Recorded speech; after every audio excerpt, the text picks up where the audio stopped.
The New York Jets named Tyrod Taylor their starting quarterback for their game on Sunday against the Baltimore Ravens. The Atlanta Falcons confirmed that quarterback Michael Penix Jr. will need season-ending surgery for a partially torn left ACL.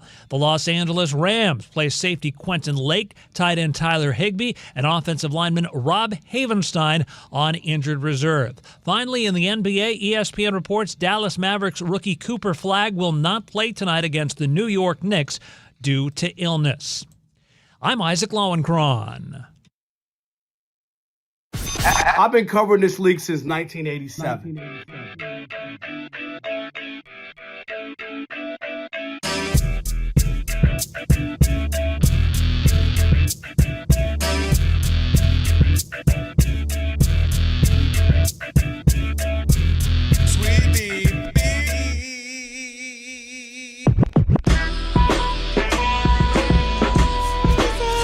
Can this sports writer and this sports fan share a radio show without driving each other crazy? Now, live from the Fox Sports Radio studios, here's Fox Sports Radio's Odd Couple, Rob Parker and Kelvin Washington. Password.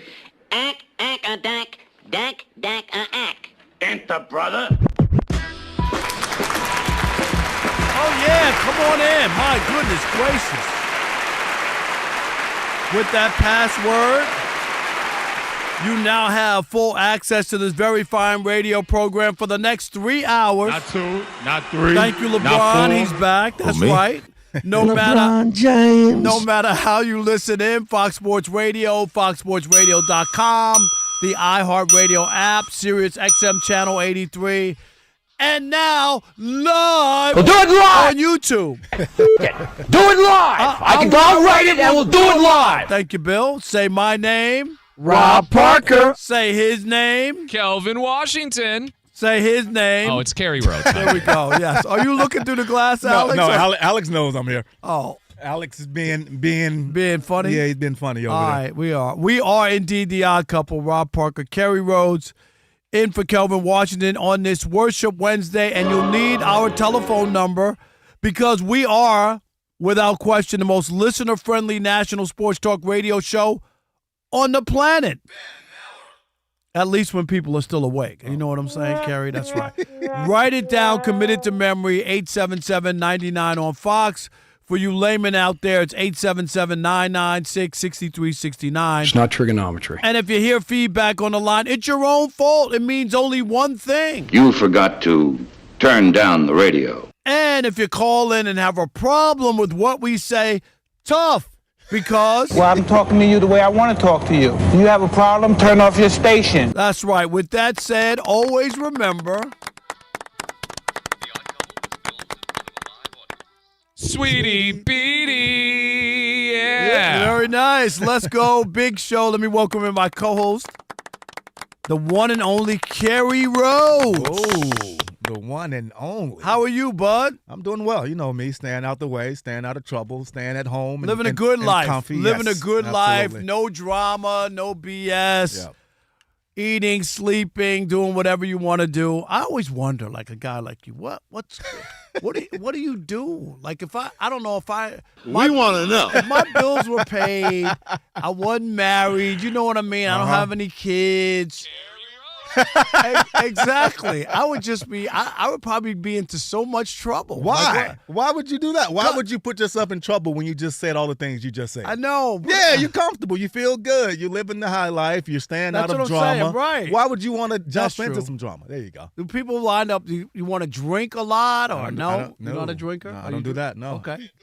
So there's that's how people get in trouble though. Yeah. Like, because they have nowhere to go. You have to have something. You have a passion. Yes. Obviously with acting and singing and doing sports talk radio. So you have something that you have a passion for outside of football. Yeah. So, all right. Well, as always, great to have you along. Thank you, brother. On the Rob Parker show with Kelvin Washington, but that's another story. Oh, shots fired. Let's welcome in the Odd Couple crew because you wouldn't be able to do this fine radio program without Rob G. Was that a smirk by you or no? Bud Mexican, did you laugh? Rob G is our producer. Bud Mexican, yes. Alex is our engineer. Pay no attention to that man behind the curtain. Did you hear that? That's from our favorite movie. I did hear that. No, I know. One more time. I love it. Pay no attention to that man behind the curtain. It ain't just your favorite movie. You know No, that. I said ours. Oh, you did say ours. ours. Oh, okay. Come on, I all said right. ours. I was like, all right, yeah. Number 2, though, if I had to do a number 2, because number 1 is The Wizard of Oz. Yeah, what's 2? The original Planet of the Apes with Charleston Heston. Wow. Did you ever watch the original, Alex? Rob G, the original? Cinematic gold. Am I right? Of course, yeah.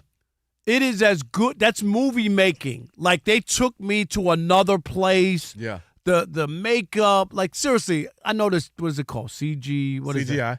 CGI? Yeah. Go watch the original Planet of the Apes and look at the detail on the makeup and the way that they move. You know, like, it's fantastic. No, when you did practical effects at that time, you had to still be a really good actor. Right? Like, it enhances the movie experience for sure. That is one of my favorites. Yeah.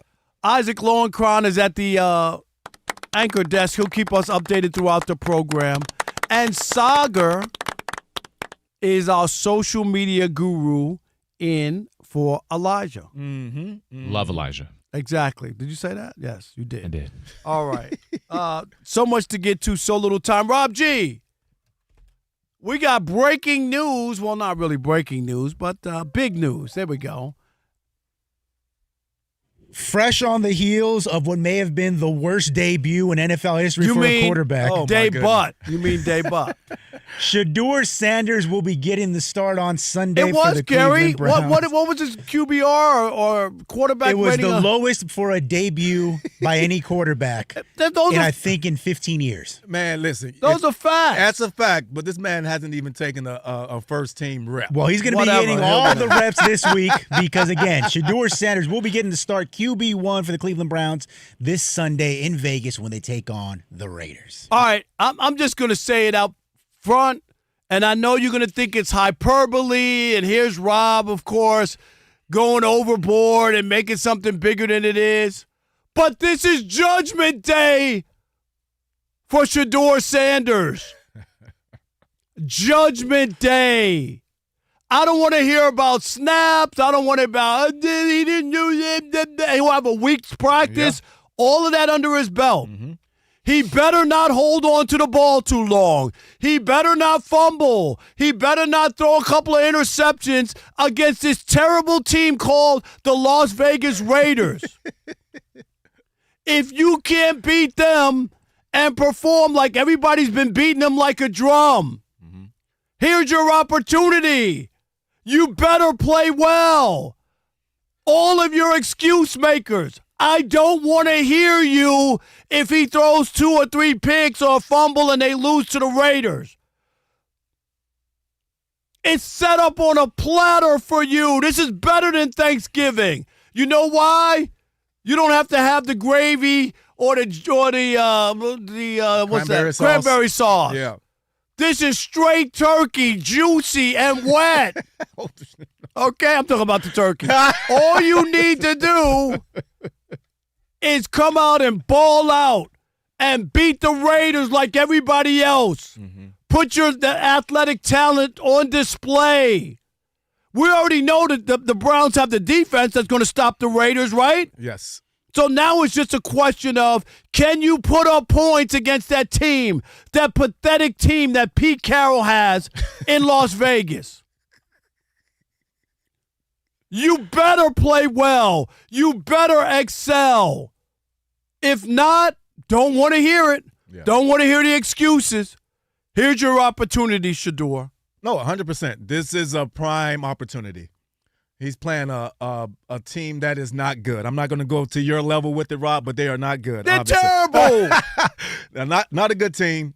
Ideal situation. Pete Carroll should be embarrassed. It's one thing, Kerry, and I'm just going to say this. You could be like, okay, Pete Carroll's there. Mm-hmm. You expected Geno to play better. He's played really bad, so the quarterback play isn't great. Yeah. But they still got a decent defense. They still got a decent special team. No, they don't. Nothing. they can't run the ball. Quarterback play is atrocious. Yeah. Their defense is bad. Like, not special teams is bad. They fired a special teams coach earlier this year. Yeah. Nothing. Yeah. No. They're a bad team.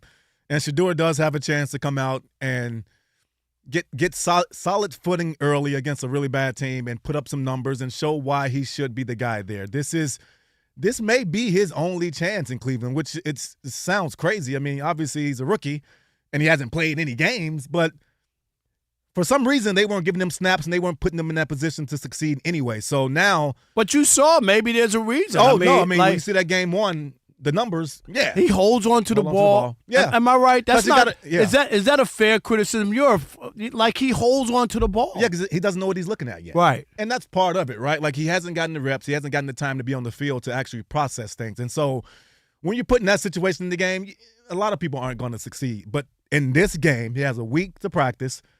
He's going to be the guy that has rapport with all those guys, and they're going to know his snap count. They're going to know what he needs to look at and be successful. If he doesn't succeed in this one, it's going to be a lot of people coming out the woodworks ready to crucify him for sure. Can I raise my hand? Go ahead. You already said it. I already said it. Yeah. I do. I believe this is a layup. I'm saying this is set up for him. For all the people. The NFL has conspired because they don't like Shedeur. They want to put him in his place. So they had him drop down to the 5th round. I remind you that Tom Brady was drafted in the 6th round. That's right. But they conspired against Shedeur. Why? In Cleveland, they haven't won jack. Yeah. Don't tell me that Stefanski and the GM that they would rather lose their jobs by not playing a guy who can play. Come on, Kerry. It doesn't happen. It doesn't happen. Not that way. What does the NFL stand for? Not for long. Mm-hmm. So if you don't win, you think you're going to get to stick around? And who doesn't play? Everybody in that locker room. Everybody. Yeah. I've never been in there, but I've been covering sports for almost 40 years. They know who should be playing and who shouldn't play. 100%. Am I right? 100%. If that guy was ready to play and he was the guy that was going to get them wins, he would have been playing. All the players would go into the coach and go, "What are you doing? This guy should be the quarterback. The other guy can't play." Oh, 1,000%. Yes. That's how it happens. No, for sure. This is his chance, man. Rob, this is one of those moments where you're a 5th round guy. The 5th round guy usually does get the scraps, right?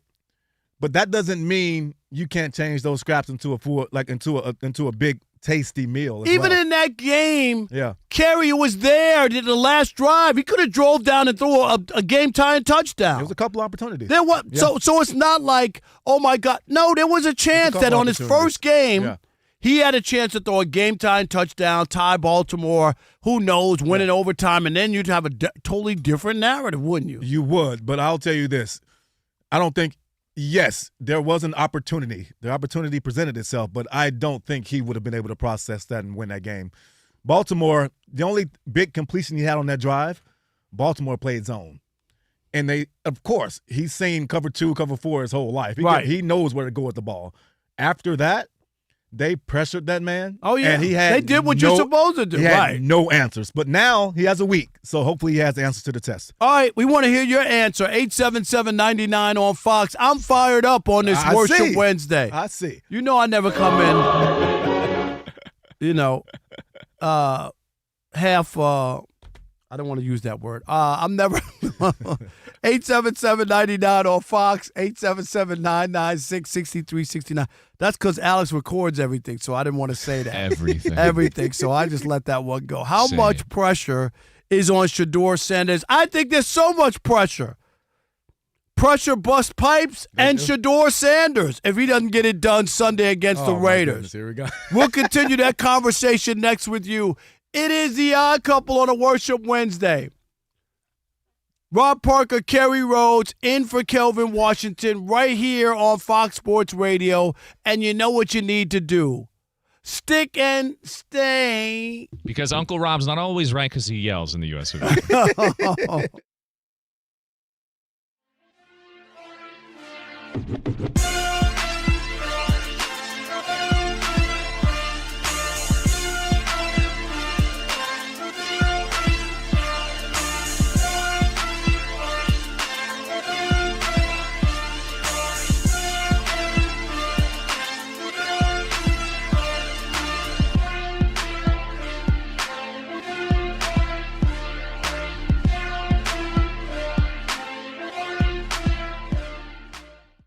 the post-Nico era, what's the plan for the Mavs? The plan is everybody can go. I would like to keep, clearly Cooper ain't going nowhere, but I would like to keep P.J. Washington, and just that you got to have somebody who can score a ball a little bit. I like that. And I would like to keep Lively, right? To have me a nice big who can play a little defense, change some shots, affect things at the rim, and then obviously, be a part of that tip dunk, offensive rebound guy. Rest of that, everybody can go. I don't want to. It's not optimal. You not have a star like an AD or Kyrie, but the fact of it is, for the rest of their careers, I just don't know their availability. Kyrie Irving is one of the most special players we've ever seen talent-wise, complete just skill-wise. Often injured, stuff's going on. There was the COVID year and just stuff. So there's always, you just don't know the reliability of Kyrie Irving. Talent-wise, we know if he just was going to play 80 games, 75 games, you knew what he was going to get great. Same thing with Anthony Davis. Two-way player. I know exactly what I'm getting on both ends of the floor when he's healthy, when he's rolling, but I don't have a creator right now. I don't have guys who can get the ball. I don't have guys who can make it easier for other people. D'Angelo Russell ain't that, and he never has been that. That's just not his skill set. His skill set is really more of a come off the bench and get you a bucket kind of guy. So to me, I'm willing to start over. New general manager coming in. You got your new rookie in Cooper Flagg who needs to get things going, and let him just have this year to figure it out.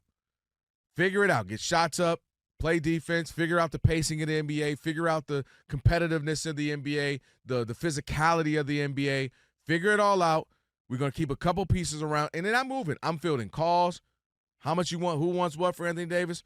Kyrie will be back end of the year, early next year. Who wants what for Kyrie? Who wants this person? Because Klay Thompson's washed.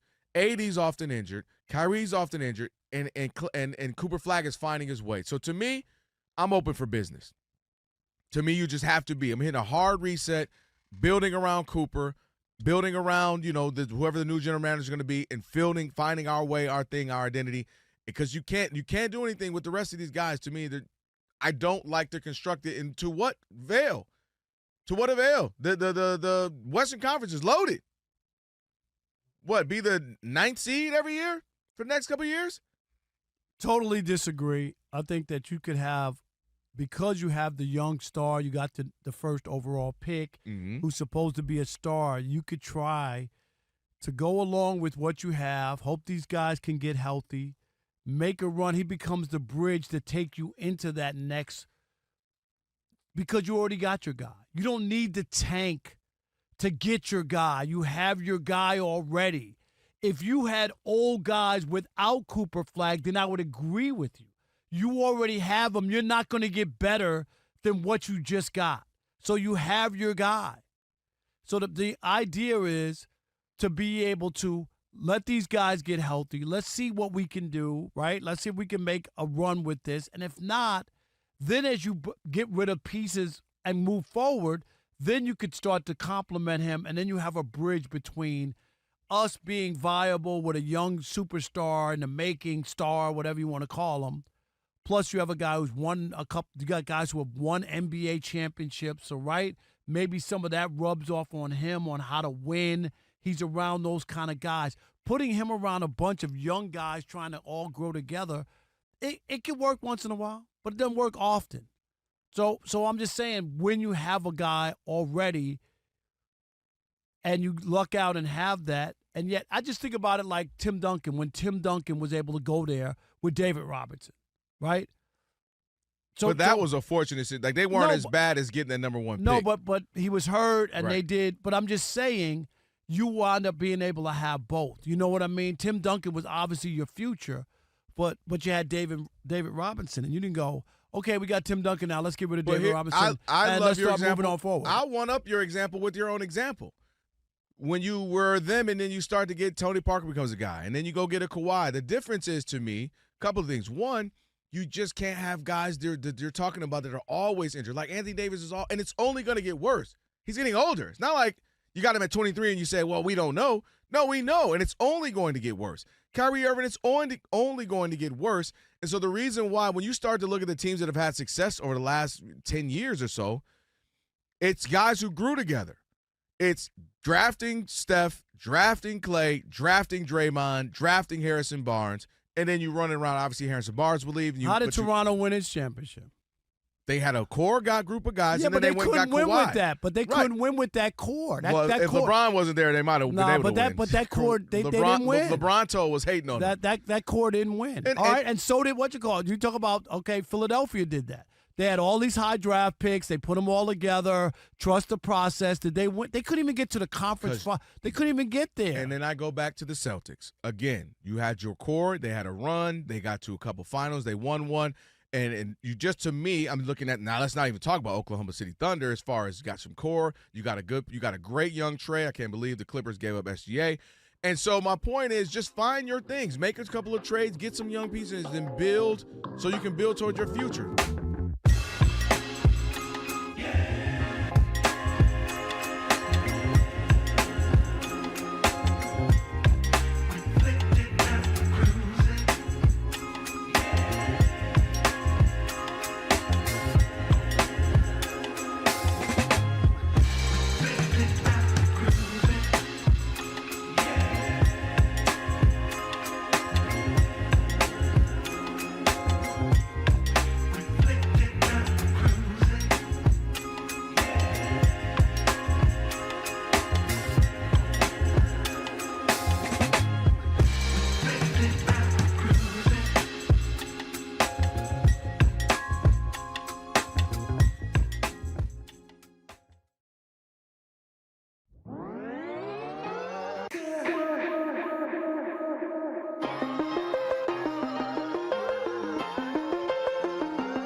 Couple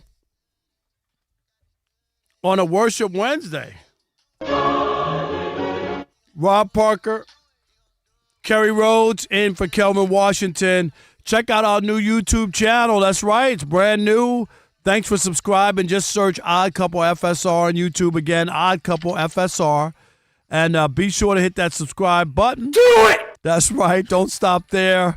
Give us a thumbs up icon. Comment away. Let us know which one is more odd. I think that's pretty obvious, right, Kerry? Yeah. Very, very clear. There we go. Just search, go to YouTube, watch us live now, and search Odd Couple FSR and subscribe. All right, 877-99 on Fox. Jump in. Shedeur Sanders. All of you guys, the excuse makers, the Shedeur sympathizers. Is that the right word? There you go. He's going to get a start. Going to get a chance. You said that Cleveland doesn't want him to succeed. Obviously they do because they're starting him against the worst team in the NFL.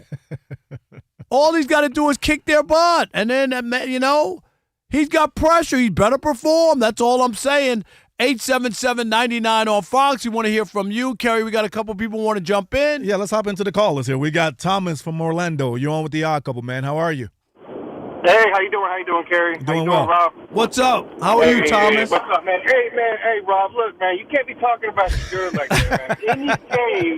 Any game in the NFL is tough, especially for the Cleveland Browns, who are also bad. You know what I mean? They're both bad. So if Shedeur does well, you got to give him his props, man. You got to give him his props. He deserves it. He's going to do well. And if he does, hey, your name is Thomas. Let me tell you what my name is when it comes to Shedeur Sanders. What is it? My name is Doubting Thomas. I'm going to just tell you. Why is that? Thomas, if he doesn't play well, then what do you say? Then what? You're going to make an excuse? Seriously. What would be your if he fumbles once, 2 interceptions, and just doesn't play well, holds on to the ball, too many sacks? You can't sit there and go like, well, it's hard to win in the NFL. It's the Raiders. Well, no, I mean it's the Cleveland Browns' fault who don't provide enough for him. That's why. Oh, come on. It can't be. So it would never be his fault, according to you, right? Never. No, not about his fault, but he probably needs a better team, I think. Okay. Well, Peyton Manning went to a bad team, and guess what? Turned it around. I'll be a fan. All right. Thanks, Thomas. All right, we got people with that. He's not in the right situation. You need a better coach. You need come on, Kerry. It's always been the nature of the draft. You go to the worst team. Yeah. And the Cincinnati Bengals couldn't win a playoff game to save their lives. Am I right? These have good teams. Yeah. Joe Burrow shows up. Yep. He's hurt halfway through his rookie year, comes back the next year, takes them to the Super, beats the Chiefs in Kansas City, and goes to the Super Bowl. Stop making excuses. Well, Rob, yes. I mean, Joe Burrow was the number one quarterback. Right? I'm just saying. But there's a difference in skill set. So I I'm saying agree. Temper that a little bit. But all I'm Don't saying make is, that comparison. you can't make an excuse. No, you can't make excuses. Every time somebody doesn't play well and blame the organization and the coach and everything else. That's all I'm saying. I got you. Yeah, for sure. All right, let's go to the phones again. We got Carl from Albuquerque. You're on with the Odd Couple, man. How are you? Hey, not too bad. First time caller. Appreciate Love this soap opera. Thank you, my man. Yeah, two things. One, Shedeur should have only went in the 5th round only because all the hype Daddy was putting out there on him. That's why Pittsburgh didn't want him. And second, Mr. Crosby from Las Vegas is licking his chops waiting for him. Yeah, he is. No, I agree with that. He's licking his chops for everybody. No doubt. How do you think Shedeur is going to play? Do you got a gut? He may surprise people, but I doubt it. Well, there's another non-committal right in the middle of nowhere. Yeah, he might play well, but I doubt it. I mean, like, what which one is it? All right, we appreciate you anyway. Appreciate you, Carl. And thanks for. Take care. Yep. Kerry, where are you? Just the. Like this is a little bit of a measuring stick, right? No. I mean, yeah, right? Yeah. No, I'll agree with you on that. It is a measuring stick, and it is a real good opportunity. It isn't one of those games where he's thrown in the fire and he's playing the Buffalo Bills, or right? He's playing the Raiders. It's a chance for Cleveland to win the game. They just played well last week against Baltimore. They got a chance. Right. So if he plays well, they will win. So the pressure's on him. Oh, we got one more caller? Let's squeeze one more. Get one more in. We got Kurt from North Dakota. You're on with the Odd Couple, man. How are you? What's up, Kurt? Hey, Kerry and Rob, thank you very much for taking my call. You guys are the best, and I love you. Oh, man, I just want to say you. You're most welcome. You're most welcome. I'm just saying I'm pulling for Shedeur. You know, I think it'd be a nice story. Obviously, now it spotlights the game, and people like heroes and good stories, and I'm pulling for him. I'd really like to see him have a good game, and to be honest, I think he really is going to have a good game. So, and if he has a bad game, what would you say? I'm just curious. What would you? Then he probably has to, go back to being a third string and try to work his way up. But he's got to have attitude, But I do like a caller of yours a couple of days ago talked about him playing behind Lamar Jackson. I think that's kind of an intriguing idea. Well, he had that chance. He had the chance. And he had the chance. He turned that down. He turned down Philadelphia. Like people when they talk about, and thanks for the call, Kerry, about. You're welcome. Yeah. Well, everybody skipped over him. Teams called. He did. And he said, no, I don't want to go to Baltimore. 100%. I don't want to go to Philadelphia. Yeah. I don't want. Well, then that's how when people ask, how did he drop to 5th? There's your answer. There is that is part of the answer for sure. You can't be coming out of college. Come on, man. Turning down opportunities unless you're the number 1 pick in the draft. Right. Which we've seen that happen, but you don't do that. It's crazy. All right, an all NBA big man could be on the move. We'll get to that next. That's a good tease. But first, let's get to Isaac Lowenkron, ILO, for the latest in sports. What's up, Isaac? Hey, Rob and Kerry. Yes, indeed. Busy day across the National Football League. Cincinnati Bengals quarterback Joe Burrow was a full participant in practice today for the first time since sustaining a toe injury that caused him to miss the last 8 games. Joe Flacco, meanwhile, a limited participant today because of a right shoulder injury. The Cleveland Browns named rookie Shedeur Sanders their starting quarterback for Sunday's game at Las Vegas. The New York Jets named Rod Taylor their starting quarterback for their game Sunday against the Baltimore Ravens. The Atlanta Falcons confirmed that quarterback Michael Penix Jr. will need season-ending surgery for a partially torn left ACL. In the NBA, ESPN reports that Dallas Mavericks rookie Cooper Flagg will not play tonight against the New York Knicks because of illness. It's going to be the first game that he has missed during his rookie campaign. Right now, the Houston Rockets have 18-15 at Cleveland 7 minutes in. The Hornets have a 30-28 lead at Indiana with 3 minutes left to play in the first quarter, and the Toronto Raptors up 24-23 at Philadelphia with 3 minutes remaining in the first quarter. Finally, Rob and Kerry, the National Hockey League is apparently experiencing a bizarre rash of food-related injuries. Recently, New Jersey Devils center Jack Hughes was sidelined for 6 weeks when he suffered a hand injury during a team dinner at a steakhouse. Well, today, two-time defending Stanley Cup champion Florida Panthers forward Eetu Luostarinen was sidelined after sustaining burns in what head coach Paul Maurice described as a barbecuing mishap. Ooh. Memo to NHL players, just do DoorDash next time. Back to you guys. That sounds crazy. Yeah. Barbecuing, wow.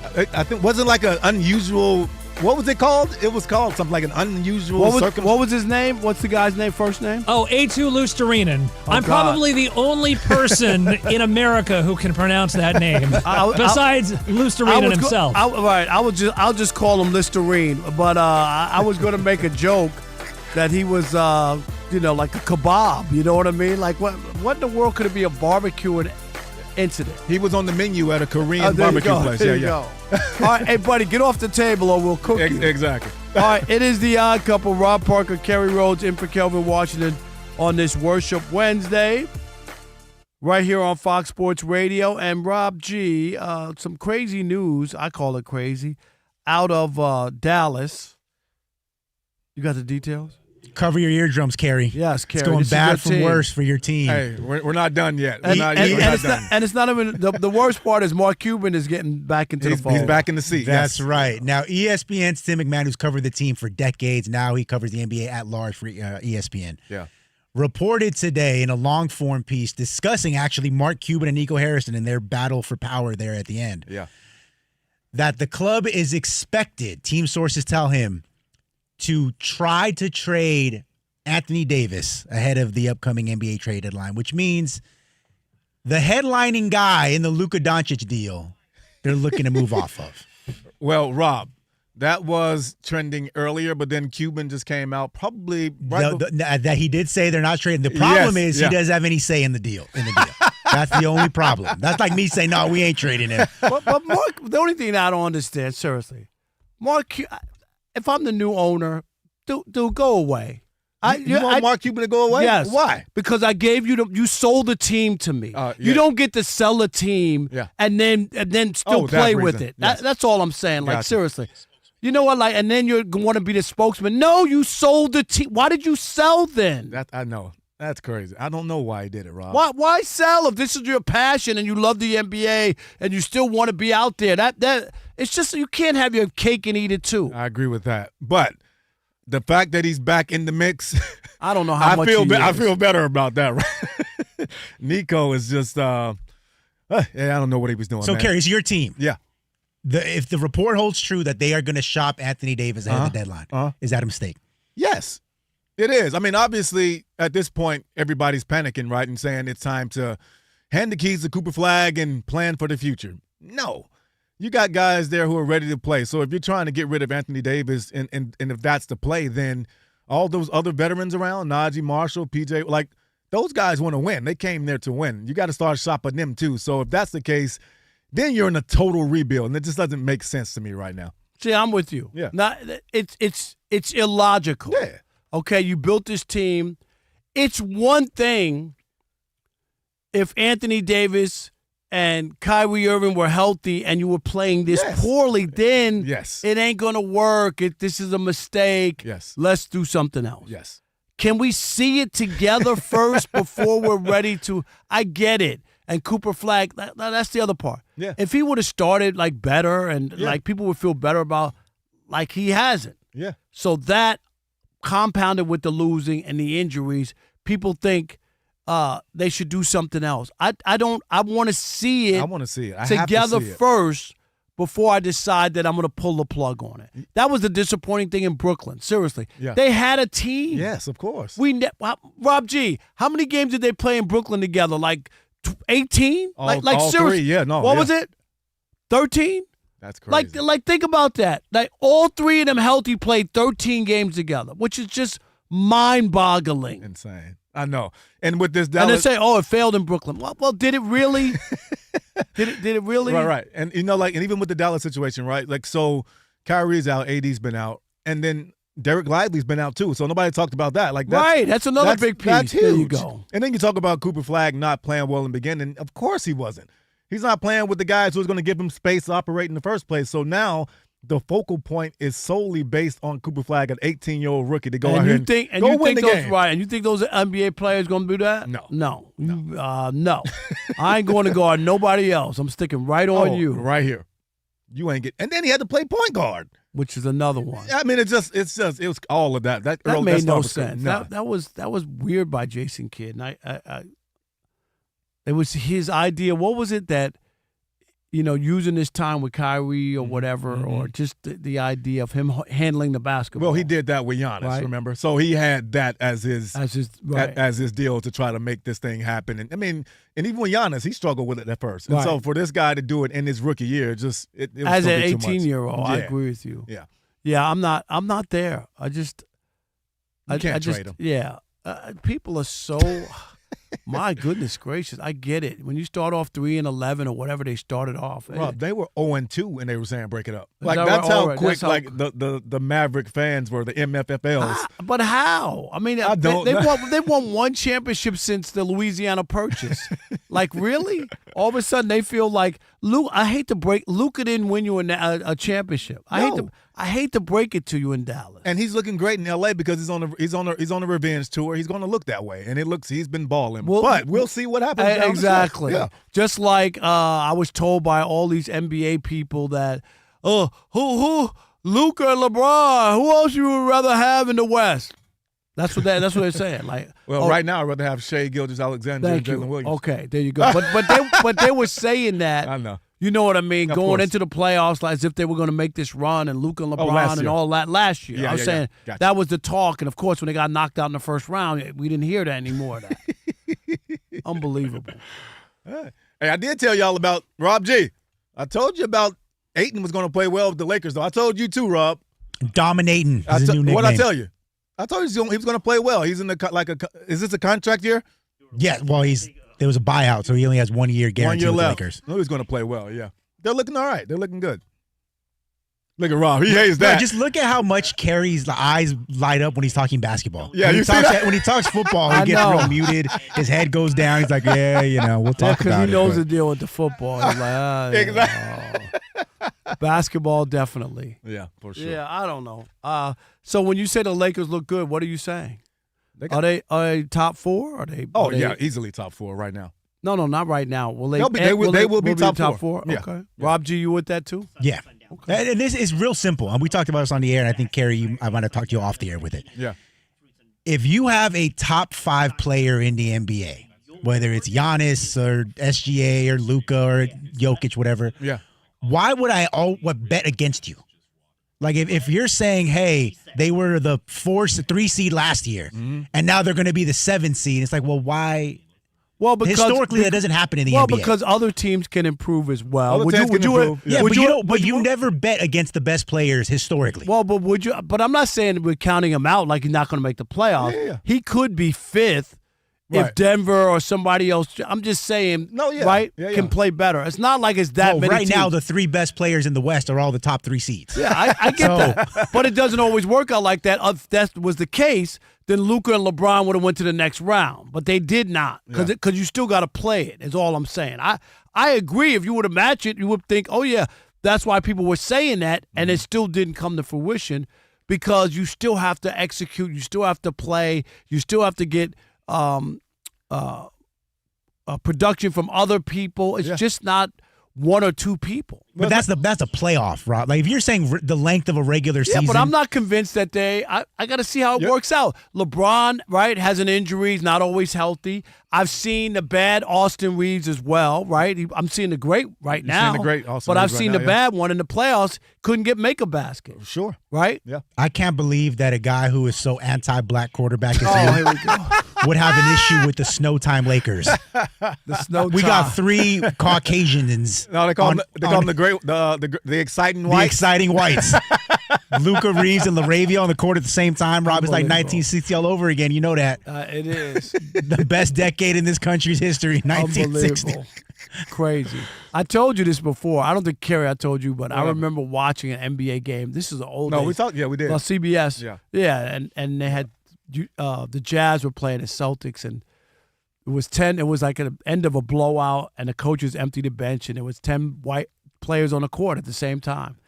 5-5, and of course Utah and Boston. That would be appropriate. It makes total sense. Yep.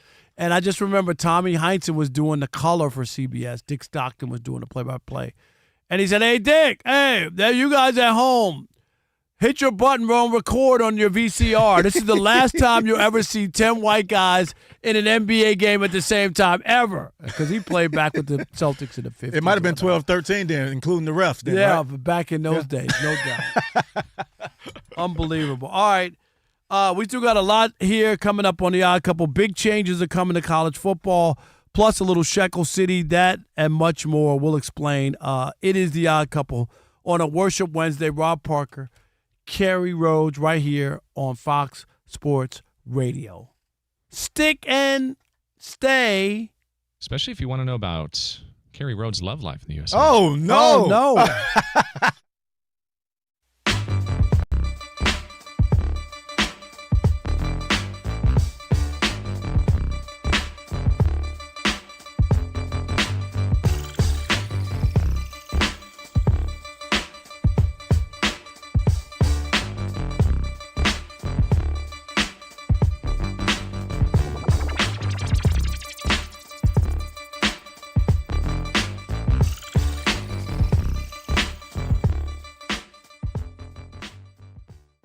Yeah, it is news, but I can't say it's breaking news because we all kind of saw this one coming for the last couple of weeks. The Dallas Mavericks have officially parted ways with embattled general manager Nico Harrison 9 months after he upended the franchise by trading away all-world point guard Luka Doncic for a package including Anthony Davis. Anthony Davis famously has only played 14 of 46 possible games since the trade. The team has started out there the second worst record in the Western Conference, and ownership couldn't take it anymore. So Nico Harrison is out in Dallas. All right. And you know what? I get it. When you're down, losing 3-11 to start, right? People want blood. Fans aren't happy. I get all that.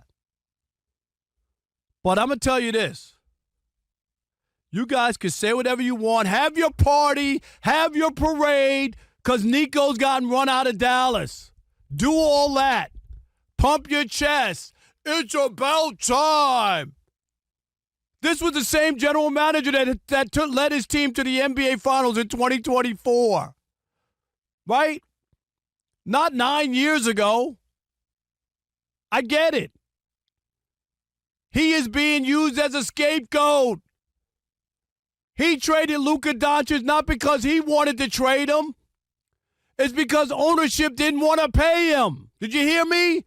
It wasn't because he wanted to trade him. It was because ownership didn't want to pay him. Those are the facts. Let me give you some other facts why this is a scapegoat move. It ain't like he's got his team together. The one that he put together, if he had that team together and they were 3-11, by all means. AD's hurt. Kyrie's hurt.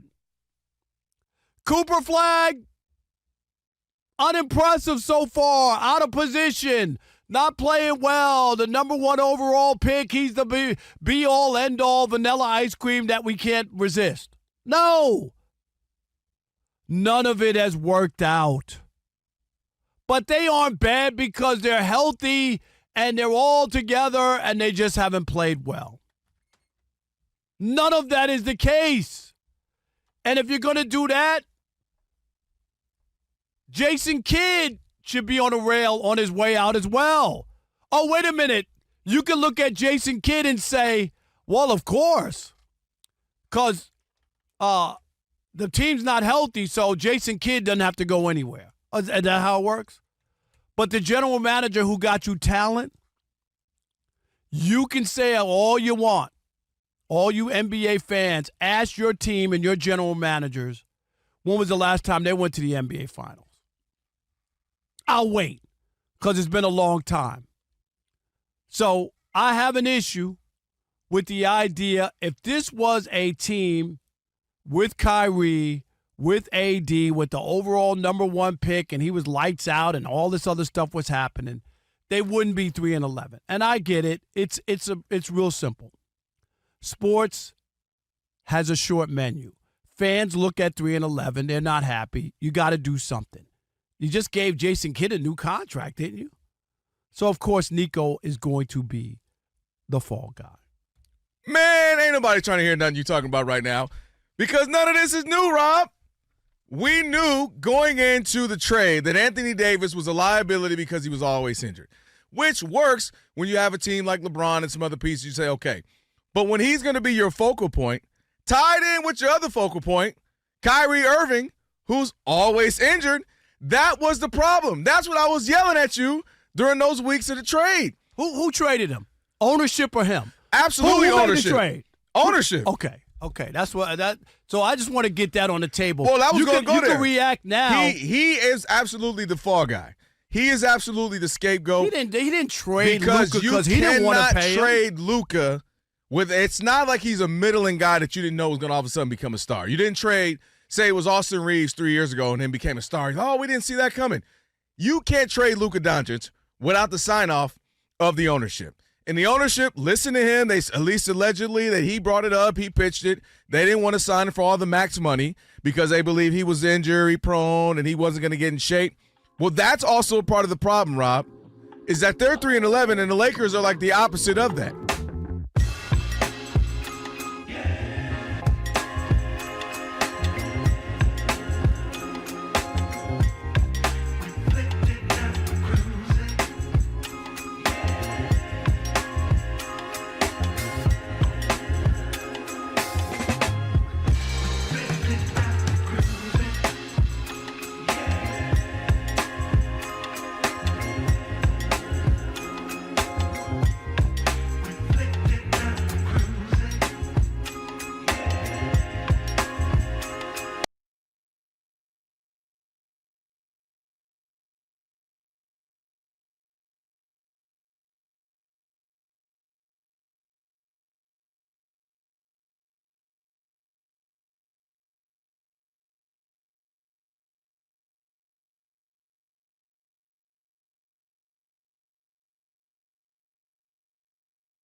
It is the Odd Couple on a Worship Wednesday. Rob Parker, Kerry Rhodes in for Kelvin Washington.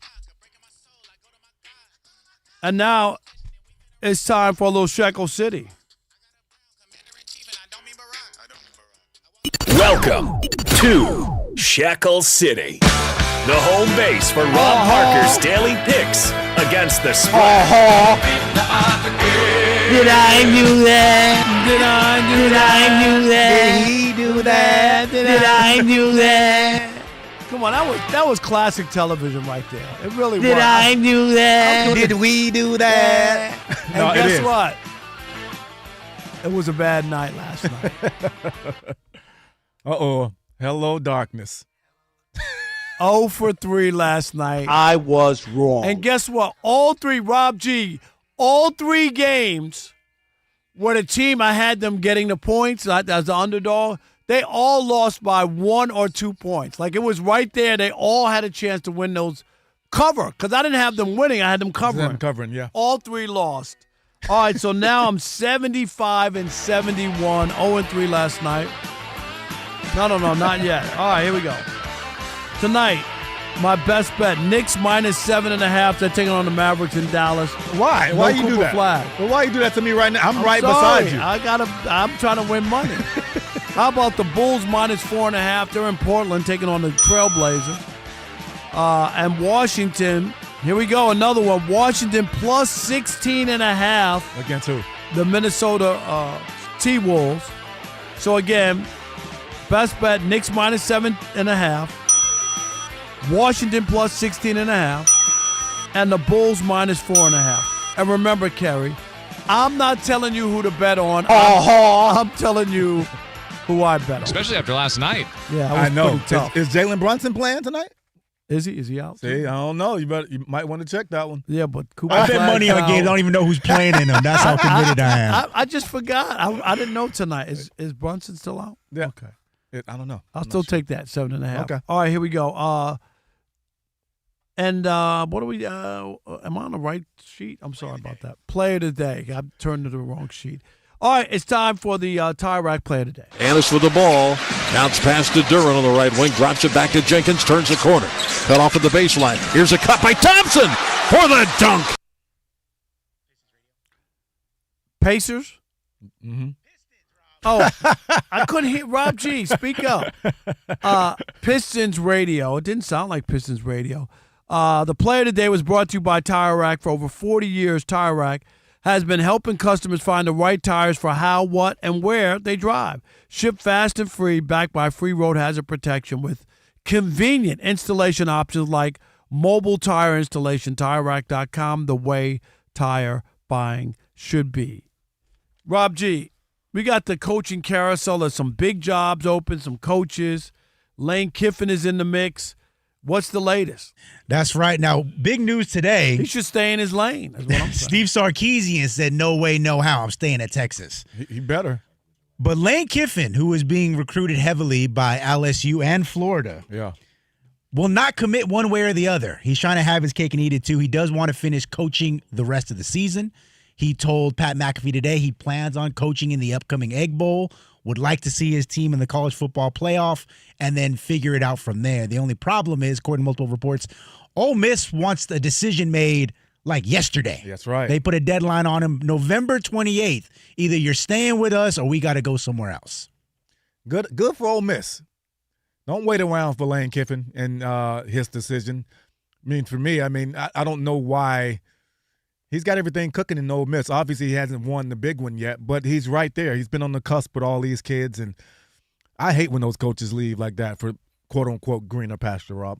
Yeah, here's the issue, and I get it. There's so few coaches out there that when those jobs open up, that's why they have these $50 million buyouts and all that, because there just aren't that many coaches available. And so that's why they hop around as soon as those jobs open. That's how they get their money. Of course. And my only thing is, as long as the players, which they can do now with the transfer portal, can leave when they want. That's true. I'm fine with it. Uh-huh. I am. That's like, true. I'm at Ole Miss and I'm not playing, but I'm a really good player. And I can go over there and they got a starting job for me and it's a good program or whatever. Mm-hmm. And maybe I could get into the league or, showcase my talents. Yeah. I'm not mad at somebody because they recruited me. They told me I was going to play and some other kid showed up. Right? Yeah. It happens all the time. Yes. And you're stuck. No, I agree with that part of it. That was a great point about now the kids have the flexibility to not be stuck in a situation. Before I didn't like it for that reason, and Yes. that was my biggest thing, is if the kids have to stay, then you should make the coaches live up to their contract. Exactly. Or if you recruit somebody, then you have to stick around. Whatever happened to stand somewhere and finishing something that you started? That doesn't. This is your generation. You know that. Oh man, I days are don't over. get it, man. I know I'm old school with that though. Yeah, I don't like that at all, man. Lane Kiffin, if you're listening, stay in Ole Miss and win a championship. It'll be so much special than going to LSU and winning. They've already won there, so I stay in Ole Miss. Yeah, you want to win, you want to get your opportunity there, but you also, it's the pay. You can't get that big of a raise. How much more is it? Rob G, you see any numbers? How much LSU's offering? They have not released the details, but the only thing is, we talked about it on the show, the governor is telling anybody who's around him, yeah, we're really hot and heavy for Lane Kiffin. So I don't know if that's a good or a bad thing. Right, because it's a state school, Yes. so it's got to come from the kiddie. So that's why the governor's saying, hello, governor. He's saying, I'm going to be involved in this. Yeah. Because and they got rid of the AD. Remember that? We were talking about that once he came out and said, this guy signed two coaches who both got huge buyouts, and they were like, we're not doing that with that guy again. Yeah, I don't know why they got Brian Kelly in the first place. He wasn't the right fit there. No. But he had the accent, I think. Right? Yeah, no, he did not have that either. He tried it. He did actually do that. All right. Odd Couple, hour number 2 coming up. Stick and stay. Hey, it's Smart and Wise. We are Fox Sports.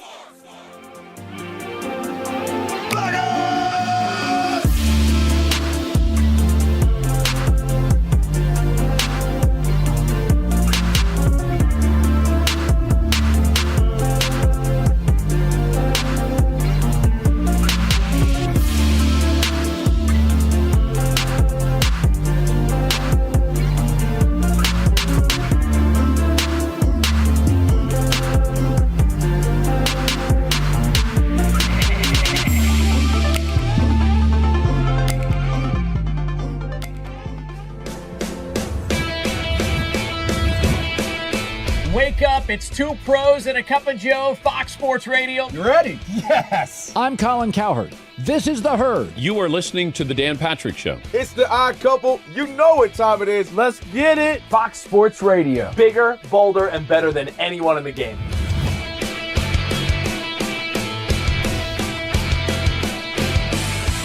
Fox Sports Radio is the #1 sports audio network. Diverse, fun, entertaining, and driven by the big sports topics of the day. They had to bolster the offensive line, which they did. You finally said something right. Congratulations. That game was incredible. You are wrong. You could take that trash somewhere else. Wham! We have a very special connection with our audience, our listeners. People feel that friendship. And I appreciate y'all so. I love it. It's all for you. Thank you. I'm your favorite fan. Thank you. Love you. You're very talented. You're the best. Thanks for taking my call. Sure. Great show. Thank you, Jim. You sound like Joe Pesci. How am I funny to you? I can't help but notice that the W-2s for the quarterback look a lot higher. That's because we're worth it. You gotta be kidding. He never was an elite quarterback. This team is unstoppable. He made the right call. You know that's right. LeBron James is a legend. No, he's not. He complains all the time. You say Brady's the greatest quarterback of all time, but Eli Manning beat him twice. Wrong. For 25 years, Fox Sports Radio has dominated the sports audio landscape with the biggest talent and the best programming available. We talk sports and we have fun doing it. We talk about life. Sports radio is where you go after the games are over, and then the discussion begins. If the Chiefs win, sorry, Patrick Mahomes here.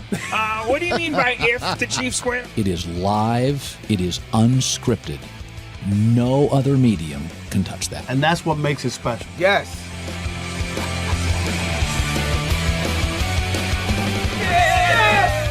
Who wants some? bigger, bolder, better. We are Fox Sports Radio. Yeah.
4 games in action right now in the association. Just under 6 minutes left in the first half. The Rockets and the Cavaliers.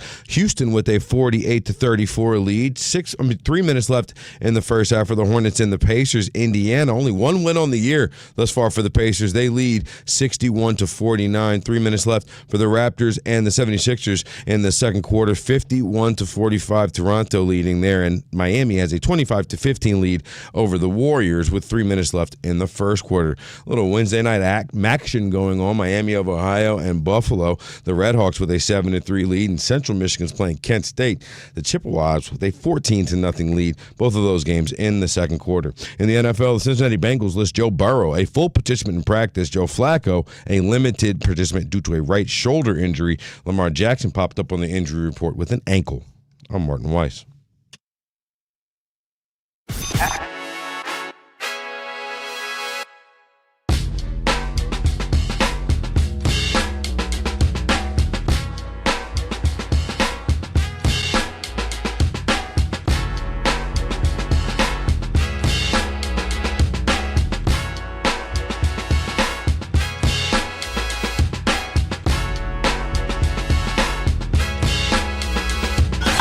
Can this sports writer and this sports fan share a radio show without driving each other crazy? Now, live from the Fox Sports Radio studios, here's Fox Sports Radio's Odd Couple, Rob Parker and Kelvin Washington.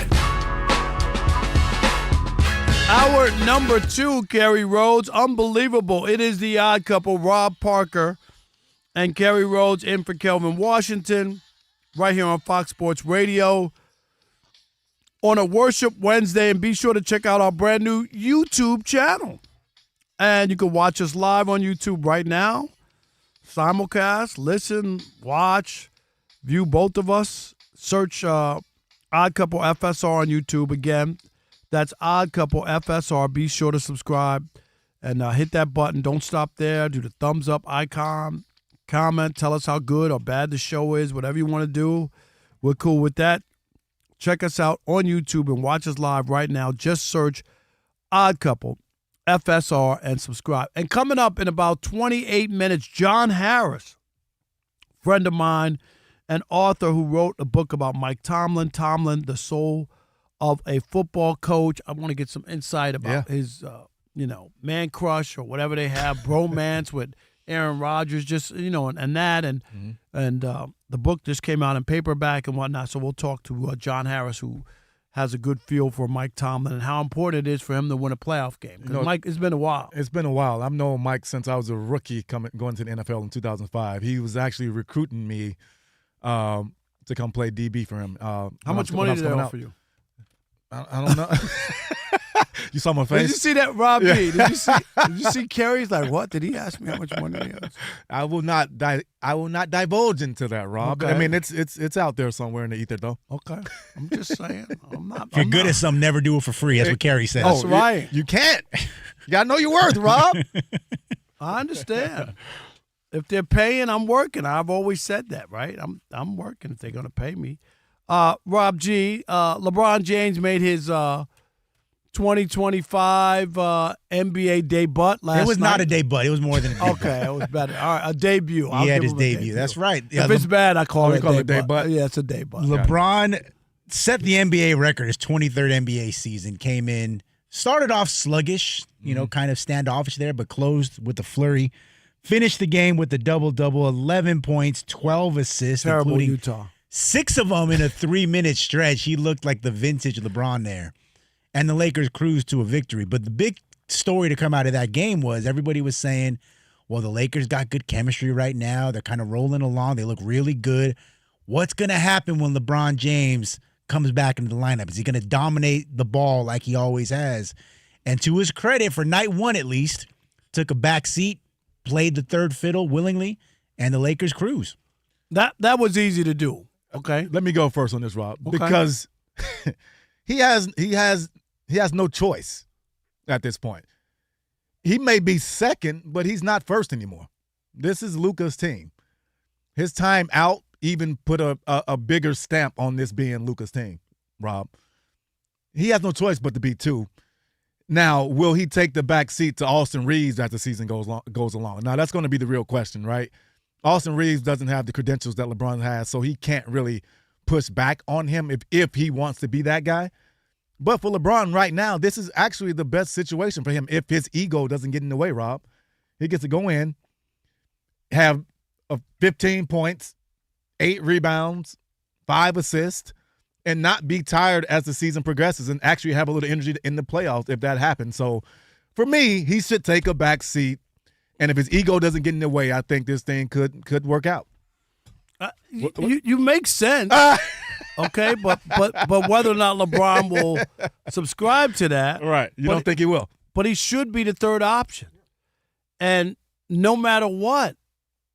And if the Lakers, remember, new ownership, this is not the people who recruited you and Magic and Genie Bus. No, this is not those people anymore. No. Okay, they brought in Luka. He's 25 or 6. You know, you're 45. You know, like let's just keep it real.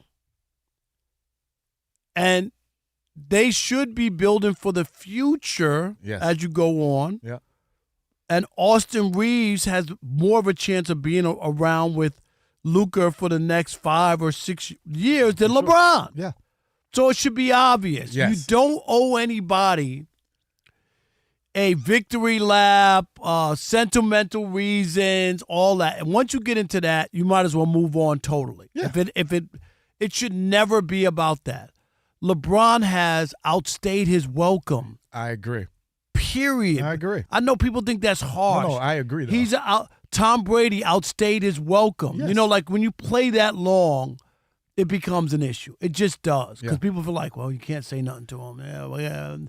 What are you going to do? Well, if he wants to play, you got to play him. How are you going to tell him to take a back seat, a third seat at that? Not even just a back seat, right. a third seat. Right.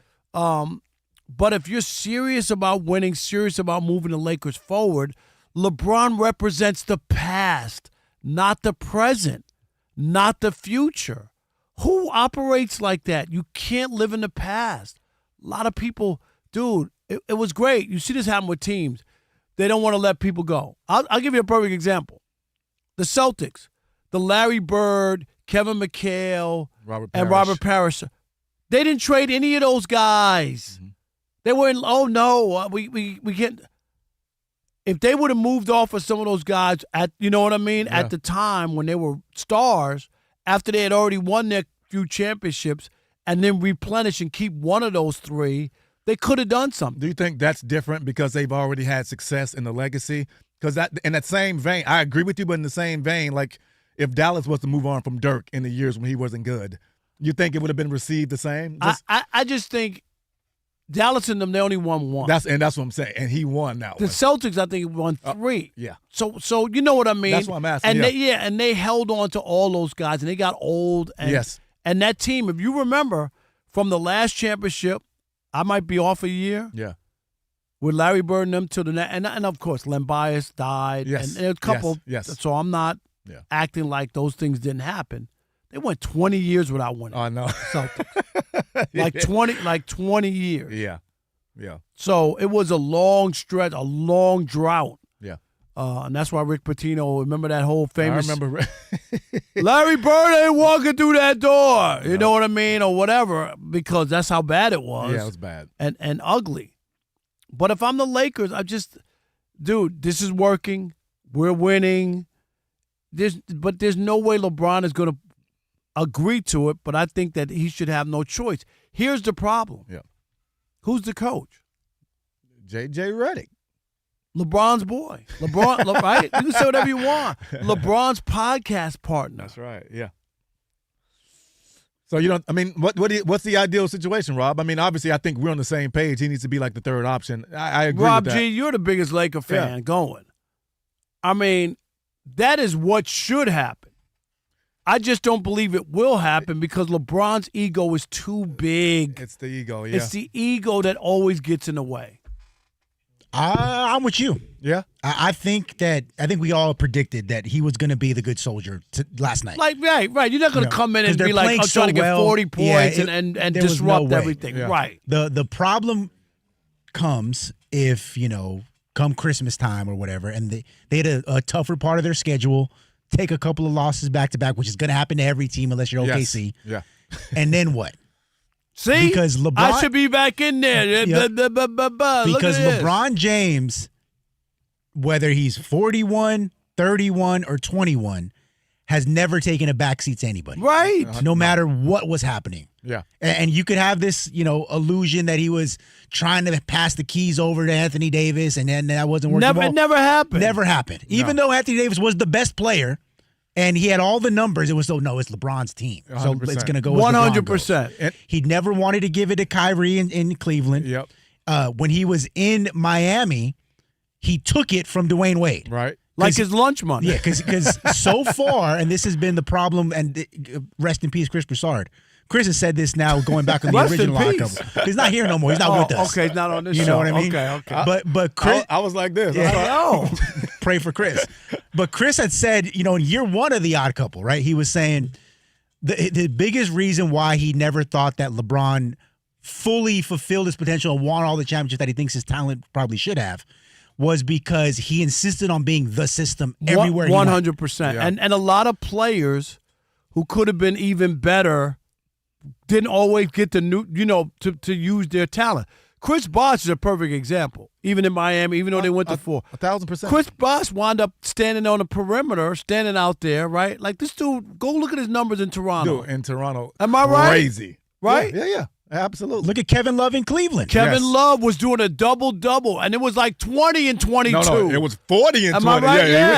He was going in Minnesota. He was not even close to that when he played with LeBron. Yeah, and I mean, even later on, like even the Russell Westbrooks and all that, like obviously their games was falling off. But if you team up with the LeBron, what do you have to gain? If you win, it's LeBron's. He gets the credit. If you lose, you're the one getting the blame. So, well, I always said that. Like, if you win, if they win, LeBron's the GOAT. Yeah. And if they lose, you're the scapegoat. 100%. That's how it went. And that's what makes nights like last night. I'm not gonna say frustrating is the wrong word, but you see that he's entirely capable of playing that way. Of course he is. Fitting in because he's so good and he's so dynamic. Yes. He can do whatever you ask him to do. Yeah. The problem is he has to be willing to set aside his ego to play a certain role. And so far in 23 plus years in the NBA, he hasn't shown a willingness to do that. Yeah. And you got to remember, okay, so he gets praised now.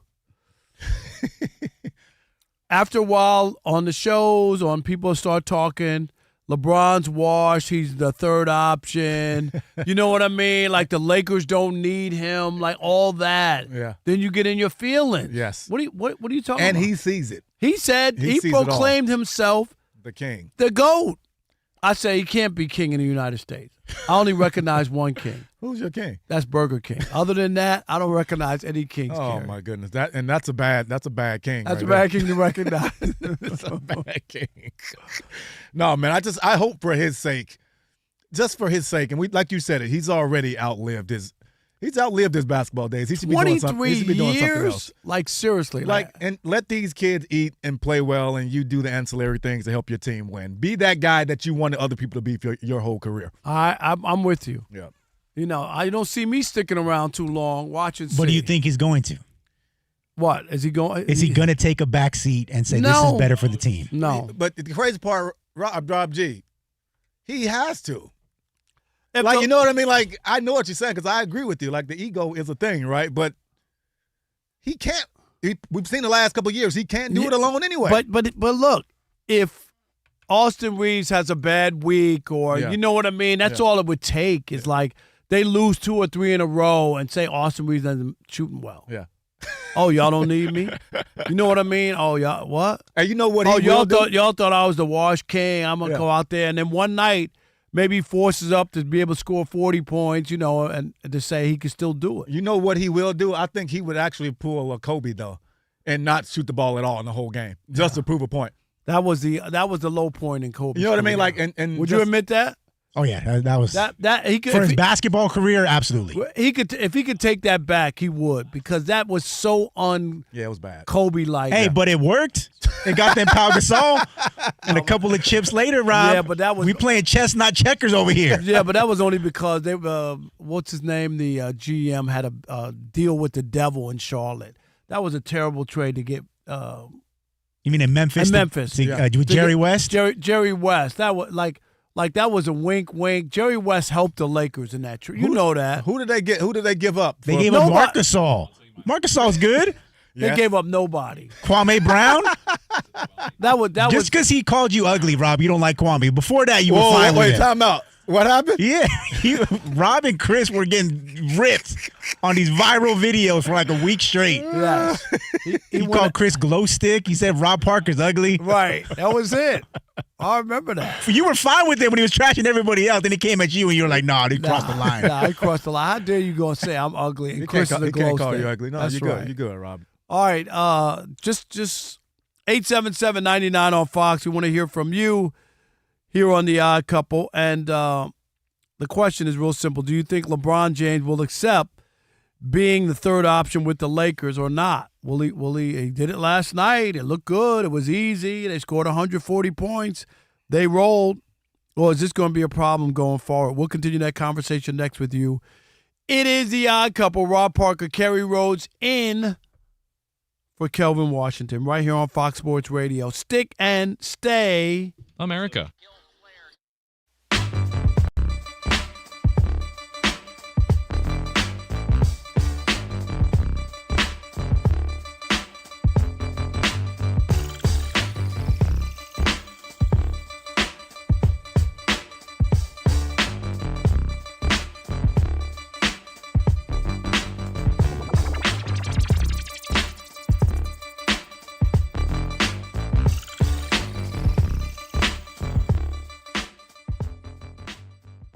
I have more confidence in the Broncos than ever before because they had no reason to win that game. They should not have won that game.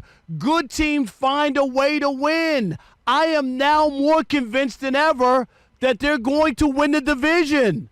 They're going to win the division and take it away from the Kansas City Chiefs, who coming in, they've owned that division, right, since Patrick Mahomes showed up. And now I am convinced Denver will win that division, and that is a great sign because it also means that there's a potential that the Chiefs might not even make the playoffs if Denver can beat them and put them in the spot where they are. Because remember, the Chargers are even ahead of the Chiefs. But I didn't go away from that feeling worse about Denver. I actually feel better about Denver. They had no business winning, and they did. You're the only person on earth, including Sean Payton, Bo Nix, Dobbins, their J.K. Dobbins, their running back, and every single person who's a Denver Bronco fan. How are you the one person who walked away from that feeling better? That's how I know you went home and watched your 25th time watching the reruns of Mason, of Matlock, of Golden Girls. There's no way you watched that game because it was terrible. Did I not send you pictures of the game last night? No, you just want him to buy the TV. That's all. Yeah, no, I was watching. He said, let me put a game on. He might tantalize and he might want the TV now. No. If I put Matlock on or Murder, She Wrote, he ain't going to want it. I'm paying for Prime. Trust me, I'm watching the games. No, all jokes aside, I hear what you're saying, and a win is a win. I get that. Like, we all have heard that. We know that. But there is a such thing as a win that we didn't even like. And when you start to have your coach, your quarterback, your running back, and other people come out and they're literally borderline crying that they feel bad for the defense. You heard Dobbins, man, we can't keep doing this to our defense. We can't keep – I feel bad. We owe them so much more. They keep playing great. We keep making them have to go out there and make play after play after play. And they have looked bad throughout the season and been a very confusing team. And also, I think what's making it more troubling, Rob, and again, I get what you're saying, win is a win. They're 8-2. The troubling thing is they were 10-7 last year. Bo Nix as a rookie, Sean Payton, he and him, their first year together. You thought they were going to take a bigger step year two. They actually have taken steps backwards. The offense has regressed. Bo Nix looks worse. He's making more turnovers, making bad possessions, having bad drive after bad drive. And they've played the sixth easiest schedule. Sixth easiest schedule this season. So a lot of those wins are against bad teams. And I also say, I hear what you're saying about winning the division. However, when you look at the rest of their schedule, this is where it gets tricky for the Broncos, Rob, and why I get their frustration. One hand, hey, you applaud, we got to win. The reason why they're frustrated, Rob, is because they're saying next game for them, the 16th, they play the Chiefs. Then coming up a couple games later, they play the Packers. Then they play the Chiefs again. Then they close out against the Chargers. So they still have some big games against the same two teams that are near. All they got to do is go. Division. All they got to do is split those. They don't have to go 4-0. And right, but I'm saying and the idea is you're ready to play them. Yeah, but you could play better. They have a bye, right? And then they're gonna. And then but they play. You haven't. I think this is what. So this is where Rob Parker sees it as. Oh, we're just winning. They're saying we're not playing good enough to beat the Chiefs. And we have to play them twice. That's where I disagree. I don't think that those games are the same compared to the teams that they've played. You talked about the weak schedule. And sometimes that happens, but it tells you how good they are that they couldn't, because they're teams who have lost to really bad teams, right? Where there was no business they should have lost.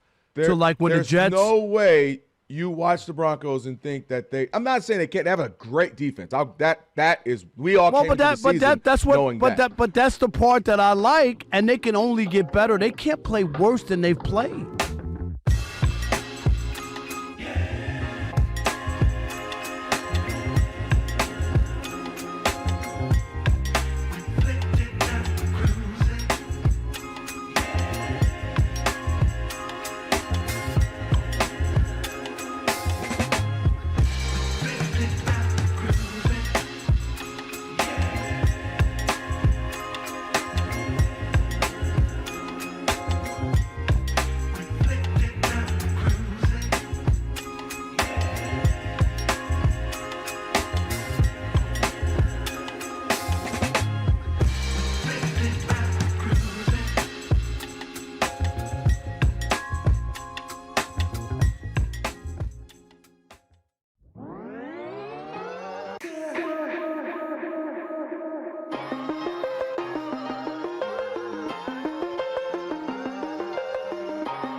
It is the Odd Couple, Rob Parker,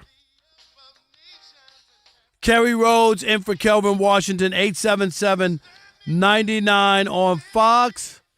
For over 40 years, TireRack.com has been helping customers find the right tires for how, what, and where they drive. Ship fast and free, backed by free road hazard protection with convenient installation options like mobile tire installation. TireRack.com, the way tire buying should be. Don't forget, in about 6 or 7 minutes, John Harris, the author of the Mike Tomlin book, we'll talk to him and much more. All right, 877-99 on Fox. Kerry, we're talking about LeBron. He was able to just ease in there, not do too much, be the third option, no problem. The Lakers win big over Utah. But will he accept being the third option as the season goes on? We want to hear from you. Do you think he will or he won't? All right, we're going to go to the phones here. We got Tim from the ATL. You on with the couple, man. Chili How are Tim.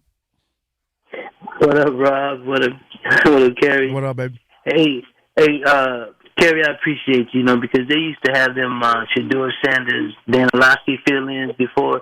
It's about time they started bringing in some quality fill-ins on the show. I'm just saying. Thank you, brother. Wow. I appreciate that. No, Rob, I'm talking about that George Royster, that stuttering dude that Chris used to bring up. George Wrongster. Right, there you go. Yeah, he was so wrong, man. But I'm going to tell you exactly when it's going to break for LeBron. Michael Jordan, I think when the Wizards, he averaged like 20 points a game with the Wizards for those 2 years. You let LeBron James come anywhere below that, but it looks like he's going to come below that, and it starts messing with his GOAT thing.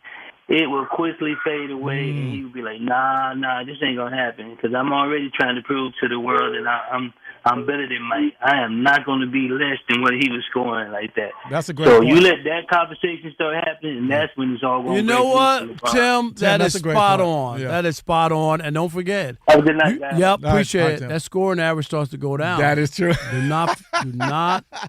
That's why, That is I true. told Kelvin and Chris, if the NBA want to stop that load management and Steph and all that, you put zeros on those games when they're not healthy, when they're healthy and they don't play, and you put that in your scoring average. Yeah.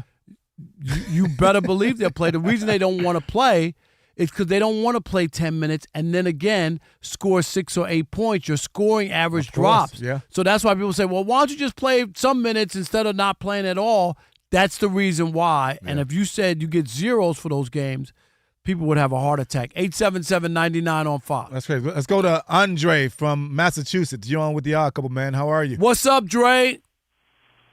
How you doing? Thanks for taking the call. Rob, you're 100% right. We need to put all them zeros across the board and get the players out there because, Rob, you remember in the awesome 80s when the players were flying coach, playing those 82 games, we didn't have all this talk about load management and what we can't do. Now they're flying all these private jets and all they have all these luxury accommodations. Now all of a sudden they can't play. It's ridiculous. They need zeros for those games. Listen, in terms of LeBron James, no. He's not going to be a third fiddle in no Austin.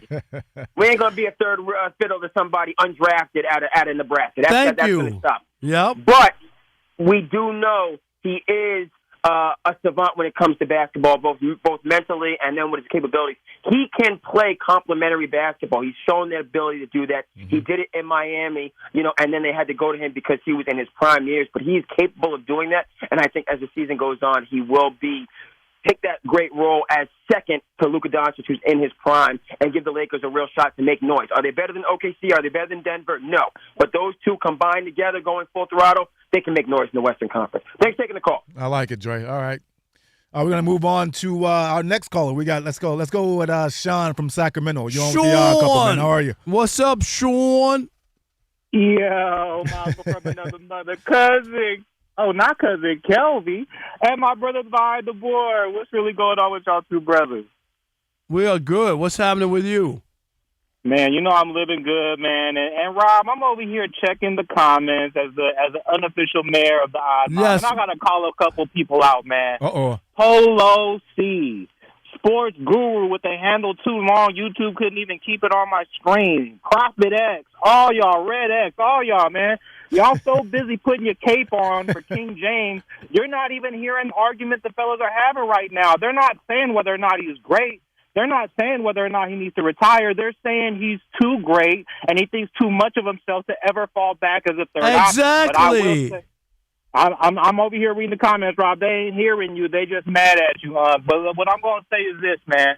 In reality, as much as he wants to be that, his body won't allow him anymore. Right. And not only that, but this is a franchise who no longer belongs to that mom and pop shop that was running it.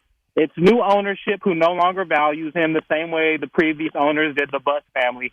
And J.J. Redick, he's got the gig, man. His relationship with LeBron aside, he's fighting to win right now because he knows he has to answer to the critics just like King James does. So everybody hating on Unc and Kerry, use your ears, not your feelings. There you go. Appreciate you, son. That's Appreciate right. you. Let's squeeze in one more real quick get one before more we in? get to All right. an update in John Harris. We got Martin Weiss coming up as well. Cool. We got Alan from New Mexico. You're on with the Odd Couple, man. How are you? What's up, Alan? Oh, how are you guys doing? We doing well, great, man. yes. I love your show, and I just wanted to let you know, I kind of got a different take, almost the same as Dre. What you got?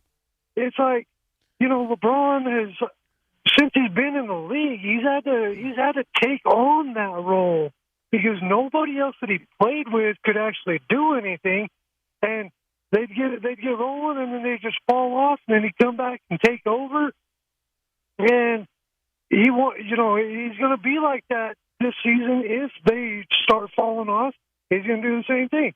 He's going to come back and be old LeBron and just take over in the fourth and just do what he does. But if his basketball mentality just shows, he'll let the other people get it. That's why he's got so many assists when everybody thought he was just a scorer. Yeah. All right. That's fair, Alan. Yeah, man. Appreciate the call. Yeah, no, he's gonna try to do that, but again, his body isn't gonna allow that. Yeah, no. He can't carry the load. I mean, it's just not gonna happen. Yeah. All right. Let's get you caught up with Mr. Martin Weiss.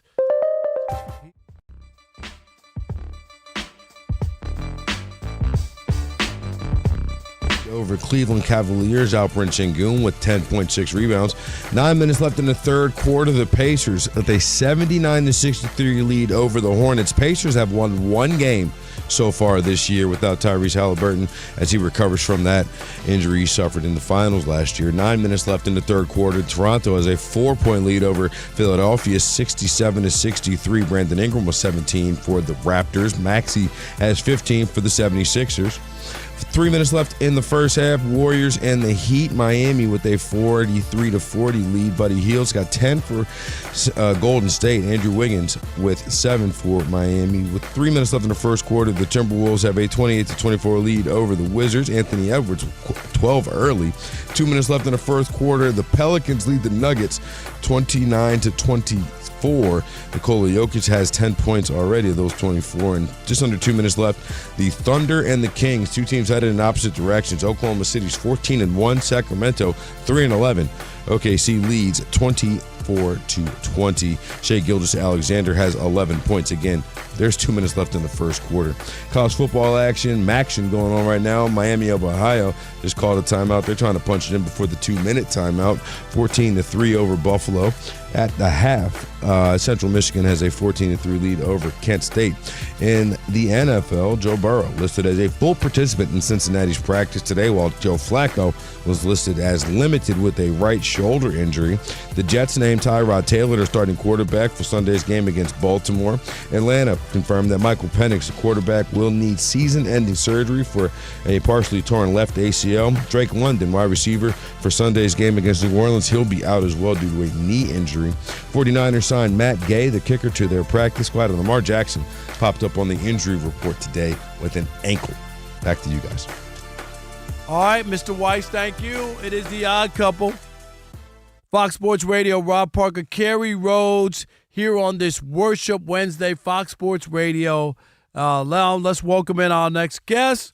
He is a friend of mine, Mr. John Harris, author, sports writer extraordinaire, and he's written the book Tomlin, The Soul of a Football Coach, and it's now out in paperback. Hey, John, say hi to Kerry Rhodes. What's up, my man?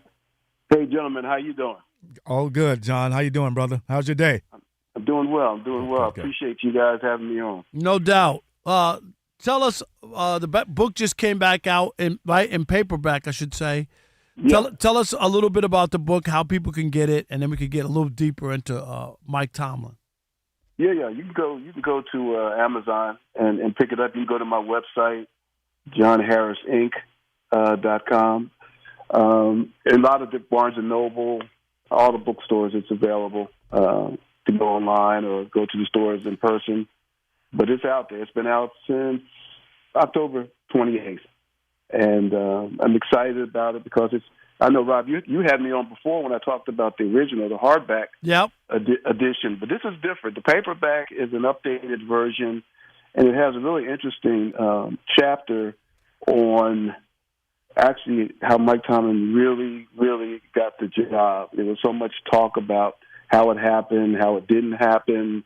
Was it because of the Rooney Rule? Was it not because of the Rooney Rule? And I finally found out exactly how he got the job. It's pretty interesting. We can talk about it and break it down and go from there with it. Yeah. Well, I mean, it depends on what you want to talk about, or people can buy the book. It's up to you. Yeah. Because it has to be an interesting story. I'll tell you, as somebody, who covered every Lions game for 20 years, basically, home and road and being around, I remember Mike Tomlin for only one reason when I knew he was going to be a head coach. I was watching. This was a game I was watching. Mm-hmm. And it was the Lions and the Vikings, and he was the defensive coordinator. Uh-huh. Right. They gave him so much face time. I could not, the camera was on Mike Tomlin almost the entire. I was stunned. Yeah.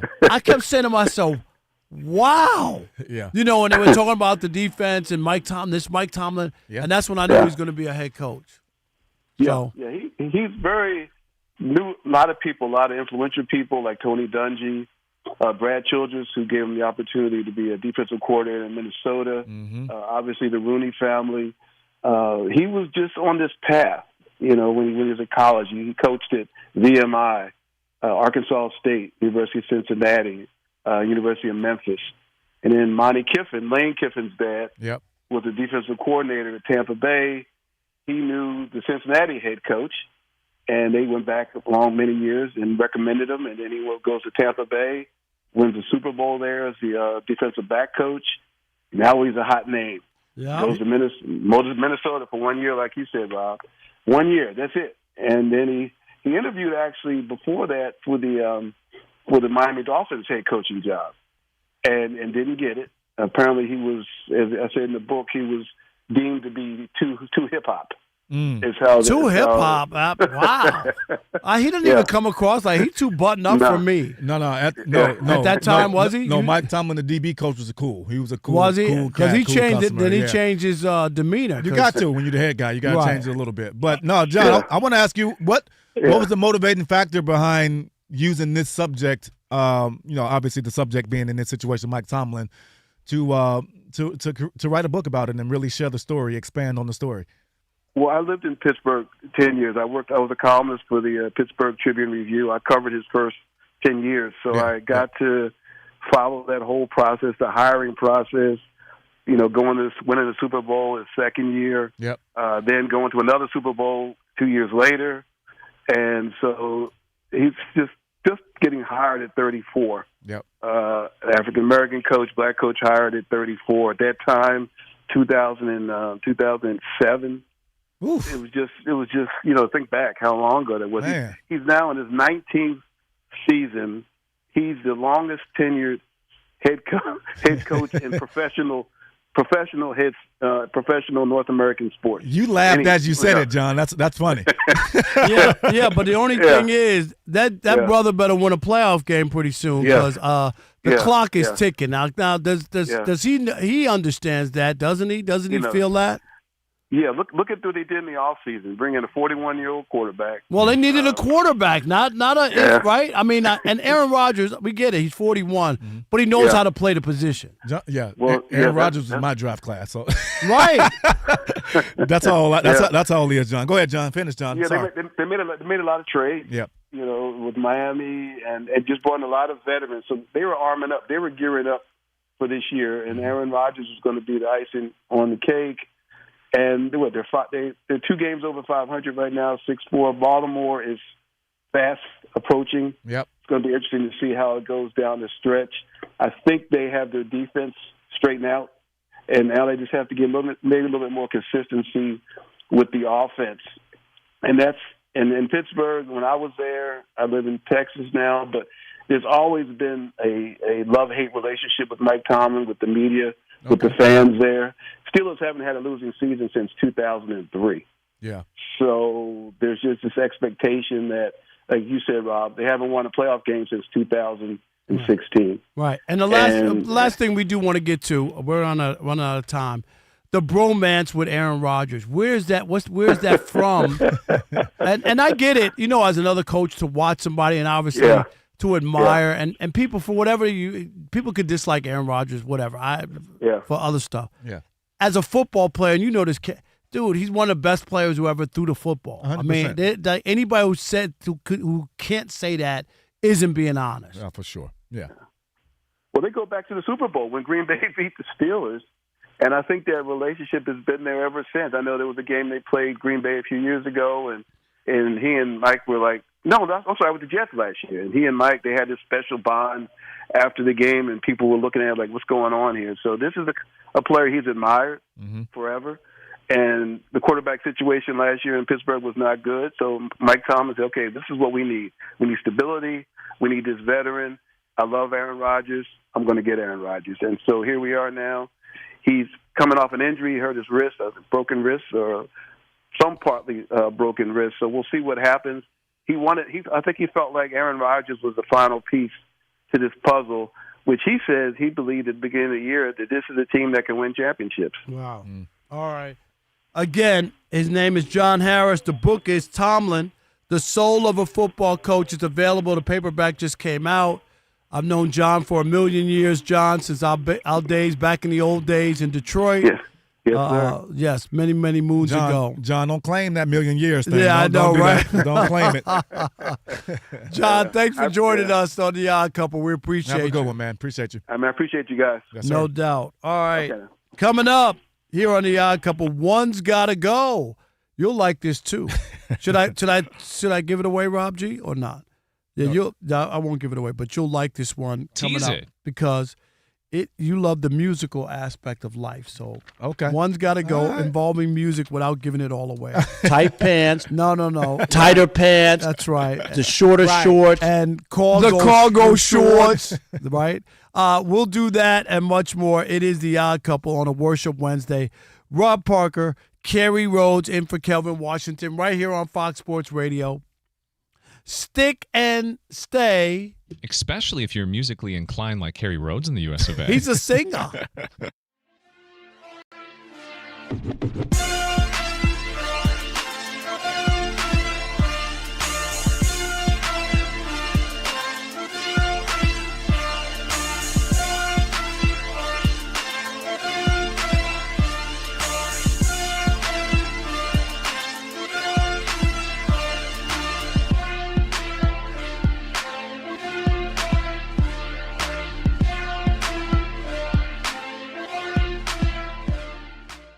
In the post-Nico era, what's the plan for the Mavs? The plan is everybody can go.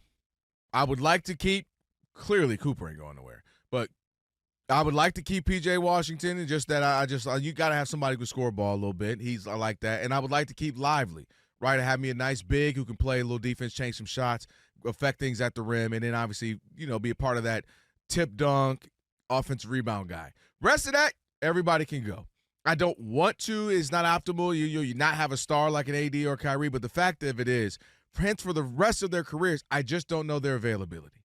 Kyrie Irving is one of the most special players we've ever seen talent-wise, complete just skill-wise.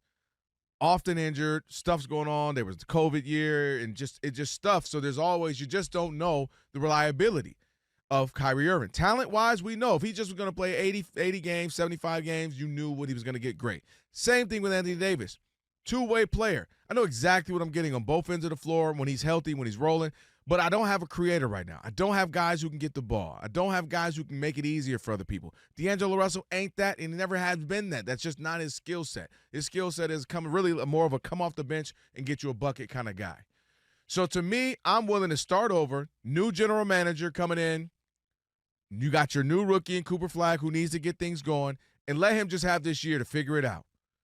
Figure it out. Get shots up, play defense, figure out the pacing of the NBA, figure out the competitiveness of the NBA, the physicality of the NBA.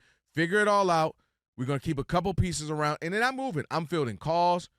How much you want? Who wants what for Anthony Davis? Kyrie will be back end of the year, early next year. Who wants what for Kyrie? Who wants this person? Because Klay Thompson's washed. AD's often injured. Kyrie's often injured, and Cooper Flagg is finding his way. So to me, I'm open for business. To me, you just have to be. I'm hitting a hard reset, building around Cooper, building around, whoever the new general manager is going to be, and finding our way, our thing, our identity. Because you can't do anything with the rest of these guys. To me, I don't like to construct it into what avail? To what avail? The Western Conference is loaded. What, be the 9th seed every year for the next couple of years? Totally disagree. I think that you could have, because you have the young star, you got the first overall pick, who's supposed to be a star, you could try to go along with what you have, hope these guys can get healthy, make a run. He becomes the bridge to take you into that next, because you already got your guy. You don't need the tank to get your guy. You have your guy already. If you had old guys without Cooper Flag, then I would agree with you. You already have them. You're not going to get better than what you just got. So you have your guy. So the idea is to be able to let these guys get healthy. Let's see what we can do, right? Let's see if we can make a run with this. And if not, then as you get rid of pieces and move forward, then you could start to complement him, and then you have a bridge between us being viable with a young superstar in the making, star, whatever you want to call him. Plus, you have a guy who's won you got guys who have won NBA championships, so right? Maybe some of that rubs off on him on how to win. He's around those kind of guys. Putting him around a bunch of young guys trying to all grow together, it can work once in a while, but it doesn't work often. So I'm just saying, when you have a guy already and you luck out and have that, and yet I just think about it like Tim Duncan, when Tim Duncan was able to go there with David Robinson, right?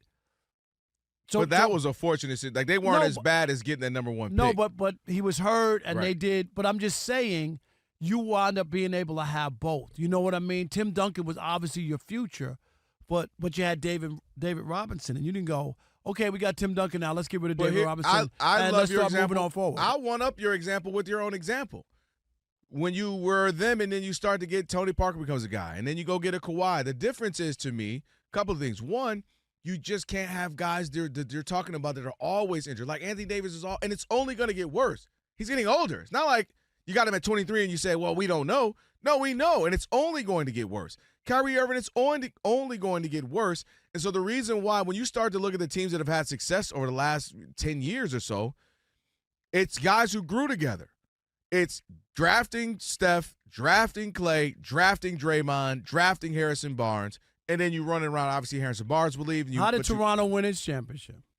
They had a core group of guys, and then they went couldn't and got win Kawhi. with that. But they couldn't win with that core. If LeBron wasn't there, they might have been able to win. But that core, they didn't win. LeBron was hating on them. That core didn't win. And so did you talk about, Philadelphia did that. They had all these high draft picks. They put them all together. Trust the process. Did they win? They couldn't even get to the conference. They couldn't even get there. And then I go back to the Celtics. Again, you had your core. They had a run. They got to a couple finals. They won one. And you just, to me, I'm looking at, now let's not even talk about Oklahoma City Thunder as far as you got some core. You got a great young Trey. I can't believe the Clippers gave up SGA. And so my point is, just find your things. Make a couple of trades, get some young pieces, and build so you can build towards your future.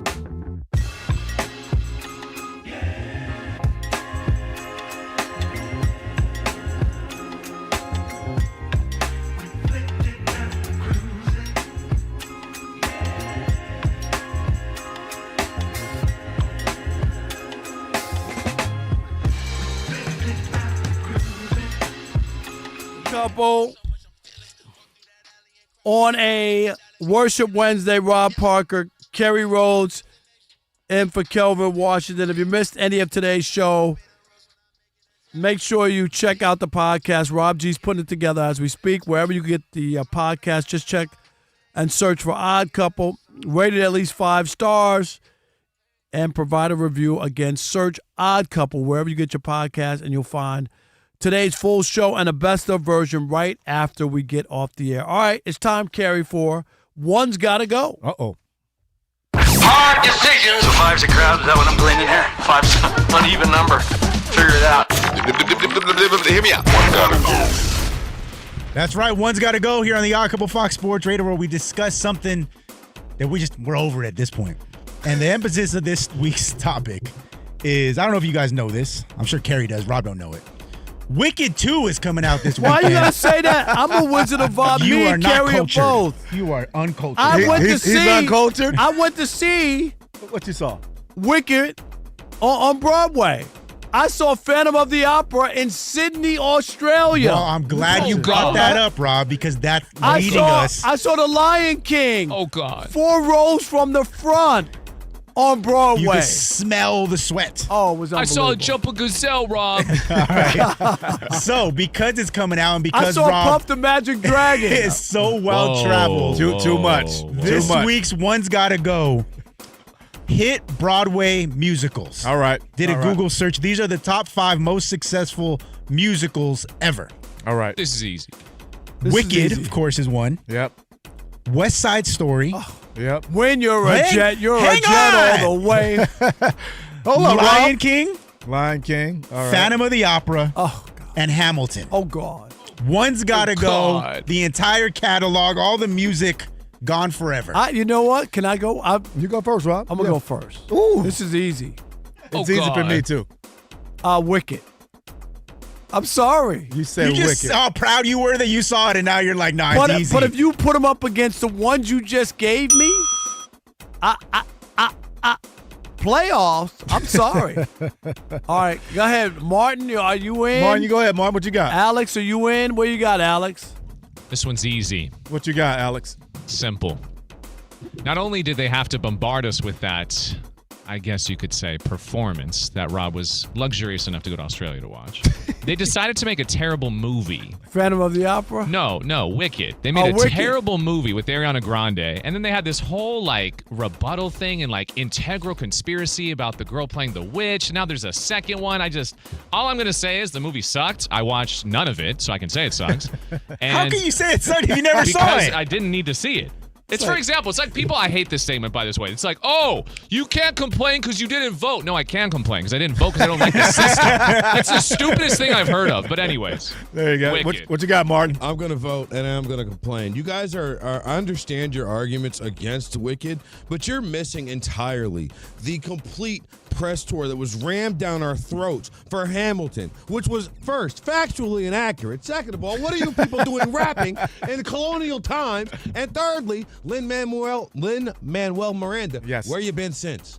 No, he didn't have to do anything after that. cashing checks. He didn't have to worry about a damn thing. Like whenever he came back to do performances, that's when the prices went up and people wanted to see him do Hamilton. Now, I didn't see Hamilton, but I'm just saying if I had to, it would be Wicked. Go ahead, Kerry. Yeah, I'm going to have to say Wicked, too, and I hate that I'm joining in with everybody on this. Don't hate it, Kerry. almost making it a consensus. Well, don't let the movie cloud you, because the Broadway musical is incredible. No, we saw it. Yeah, we saw it. incredible. Yeah, the Broadway musical is fine. I and actually it's saw good. Hamilton, and intermission was ready to leave. You were? Yes. Wow. I was like, Why? I paid because it was boring.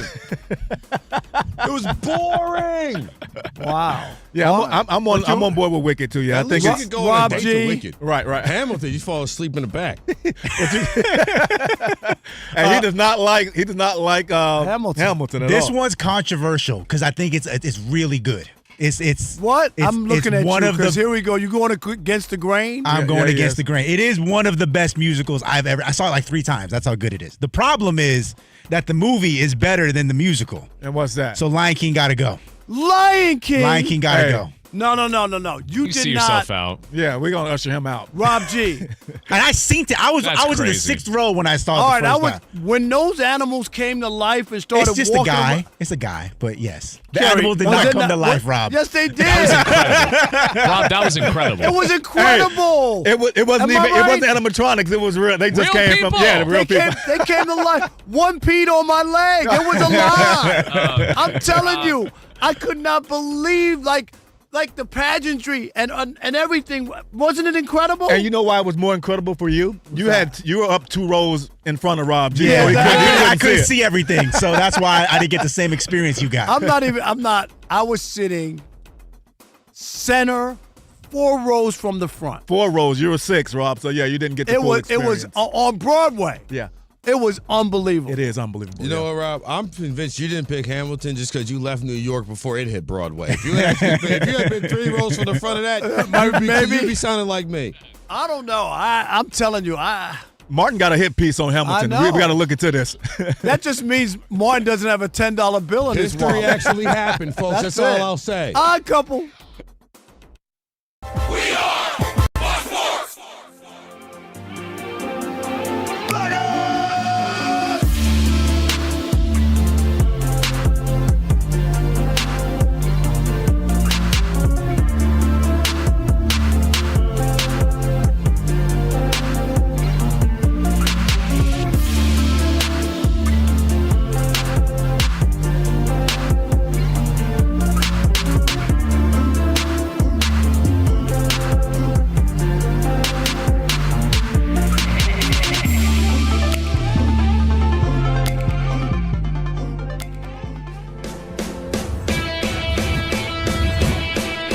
Wake up, it's two pros and a cup of Joe, Fox Sports Radio. You ready? Yes. I'm Colin Cowherd. This is The Herd. You are listening to The Dan Patrick Show. It's the Odd Couple. You know what time it is. Let's get it. Fox Sports Radio. Bigger, bolder, and better than anyone in the game.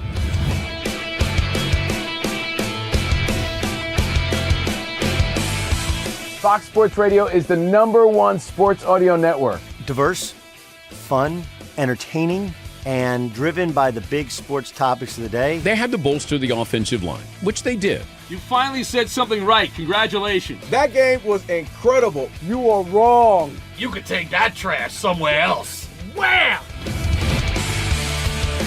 We have a very special connection with our audience, our listeners. People feel that friendship. And I appreciate y'all so. I love it. It's all for you. Thank you. I'm your favorite fan. Thank you. Love you. You're very talented. You're the best. Thanks for taking my call. Sure. Great show. Thank you, Jim. You sound like Joe Pesci. How am I funny to you? I can't help but notice that the W-2s for the quarterback look a lot higher. That's because we're worth it. You gotta be kidding. He never was an elite quarterback. This team is unstoppable. He made the right call. You know that's right. LeBron James is a legend. No, he's not. He complains all the time. You say Brady's the greatest quarterback of all time, but Eli Manning beat him twice. Wrong. Wrong. For 25 years, Fox Sports Radio has dominated the sports audio landscape with the biggest talent and the best programming available. We talk sports and we have fun doing it. We talk about life. Sports radio is where you go after the games are over, and then the discussion begins. If the Chiefs win. Sorry, Patrick Mahomes here. What do you mean by if the Chiefs win? It is live. It is unscripted. No other medium can touch that. And that's what makes it special. Yes.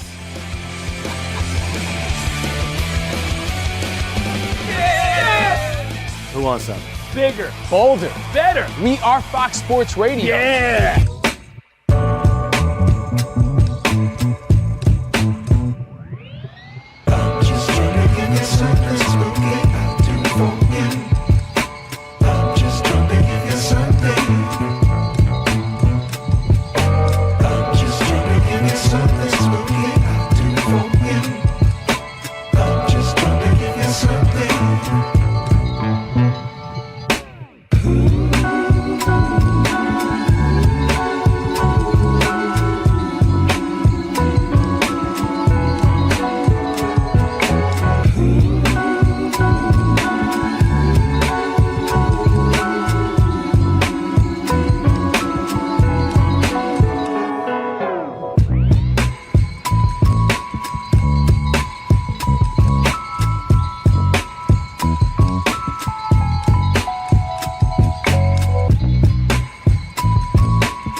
67. Alperen Sengun was 16-8.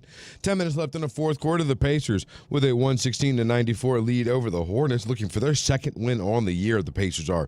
Raptors with a 103-92 lead over the 76ers with 10 minutes left in the fourth quarter. 10 minutes left in the third. Miami with a 52-49 lead over Golden State. 2 minutes left in the second quarter. Timberwolves with a 63-40 lead over the Wizards. Nuggets lead the Pelicans 51-49, and the Thunder lead the Kings 52-50. In men's college basketball, just about 2 minutes left in the second half. Fourth-ranked Arizona and third-ranked UConn, both undefeated. The Huskies right now in the lead, 64-62. I'm Martin Weiss. I've been covering this league since 1987.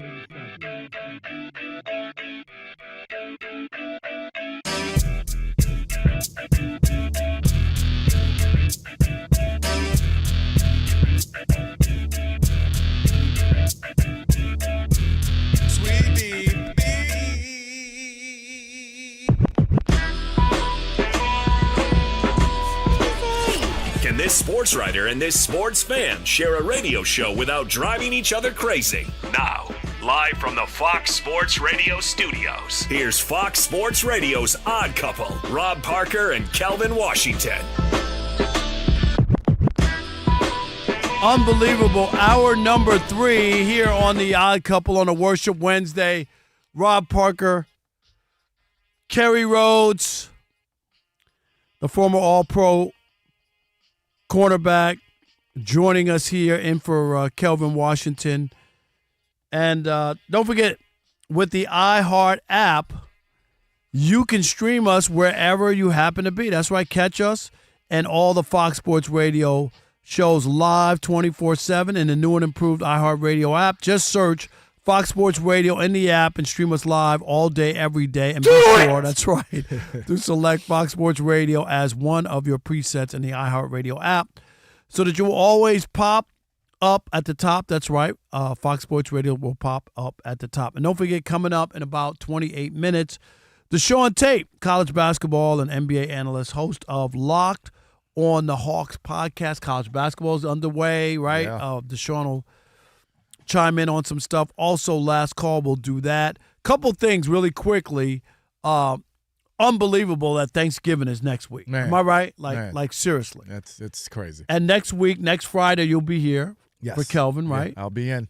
No Rob G, I'm assuming, of course. Alex, no Alex. Alex will be here. Alex, you're here? As Thanksgiving the token and white, they make him work all of the holidays. unbelievable. Alex, you sure you're not black? Because you're not working. You sure you're not black? You're working all the holidays. I'm just asking. Yeah, Alex got a little black for sure. I'm going to be here all next week and weekend. Are you? So you're working Thanksgiving too? I'm going to be here Monday, Tuesday, Wednesday, Thursday, Friday, Saturday, Sunday. Okay. Ooh, So yeah. so Martin will be here, Weiss, on Thursday on Thanksgiving with me instead of Kelvin. You'll be here Friday. Me and Alex will be here the whole time. And Rob G, of course, is off. And I don't know, Saga, are you going to be here next week or you're off for the holiday, right? Off for the holiday. He said, nah, he ain't coming. He said, nah, I ain't Well, coming. Rob, I want to thank you on behalf of all of us here on Thanksgiving for you catering for us. Thank you, Rob. Is that right? Does that happen? I can't thank you enough. Oh, okay. Thank you. Put him on the spot, Alex. I'm I on like the spot. it. I All like right, it. we'll have something. Some sweet potato pie Streets for are saying sure. you buying everyone cheesecake across the street. What? That's what they're saying. He said the streets are buzzing right now about your Don't cheesecake. you want sweet potato pie? So good. That's not what I heard. I heard that you're getting full-on 3-course meal, whatever everybody wants. All right. I ain't even going to be here, so I'm not benefiting from it. I'm just saying that's what I heard. Thank you, Rob. Okay. Here we go. You're the best, Rob. Yeah, all right. I don't care what they say about you. I know. No, they said you downsized your apartment so that you could pay for this meal here next Thursday. They say I'm struggling now. I'm struggling. He on the struggle bus. I'm on a struggle bus. Oh, right. man. That's okay. That's all right. I'll put that extra money in the bank, whatever. Stop living outside your means, Rob. Exactly. Stop living outside your means. Okay. All right, Rob G. Yesterday was a national game featuring the Spurs, and somebody didn't play.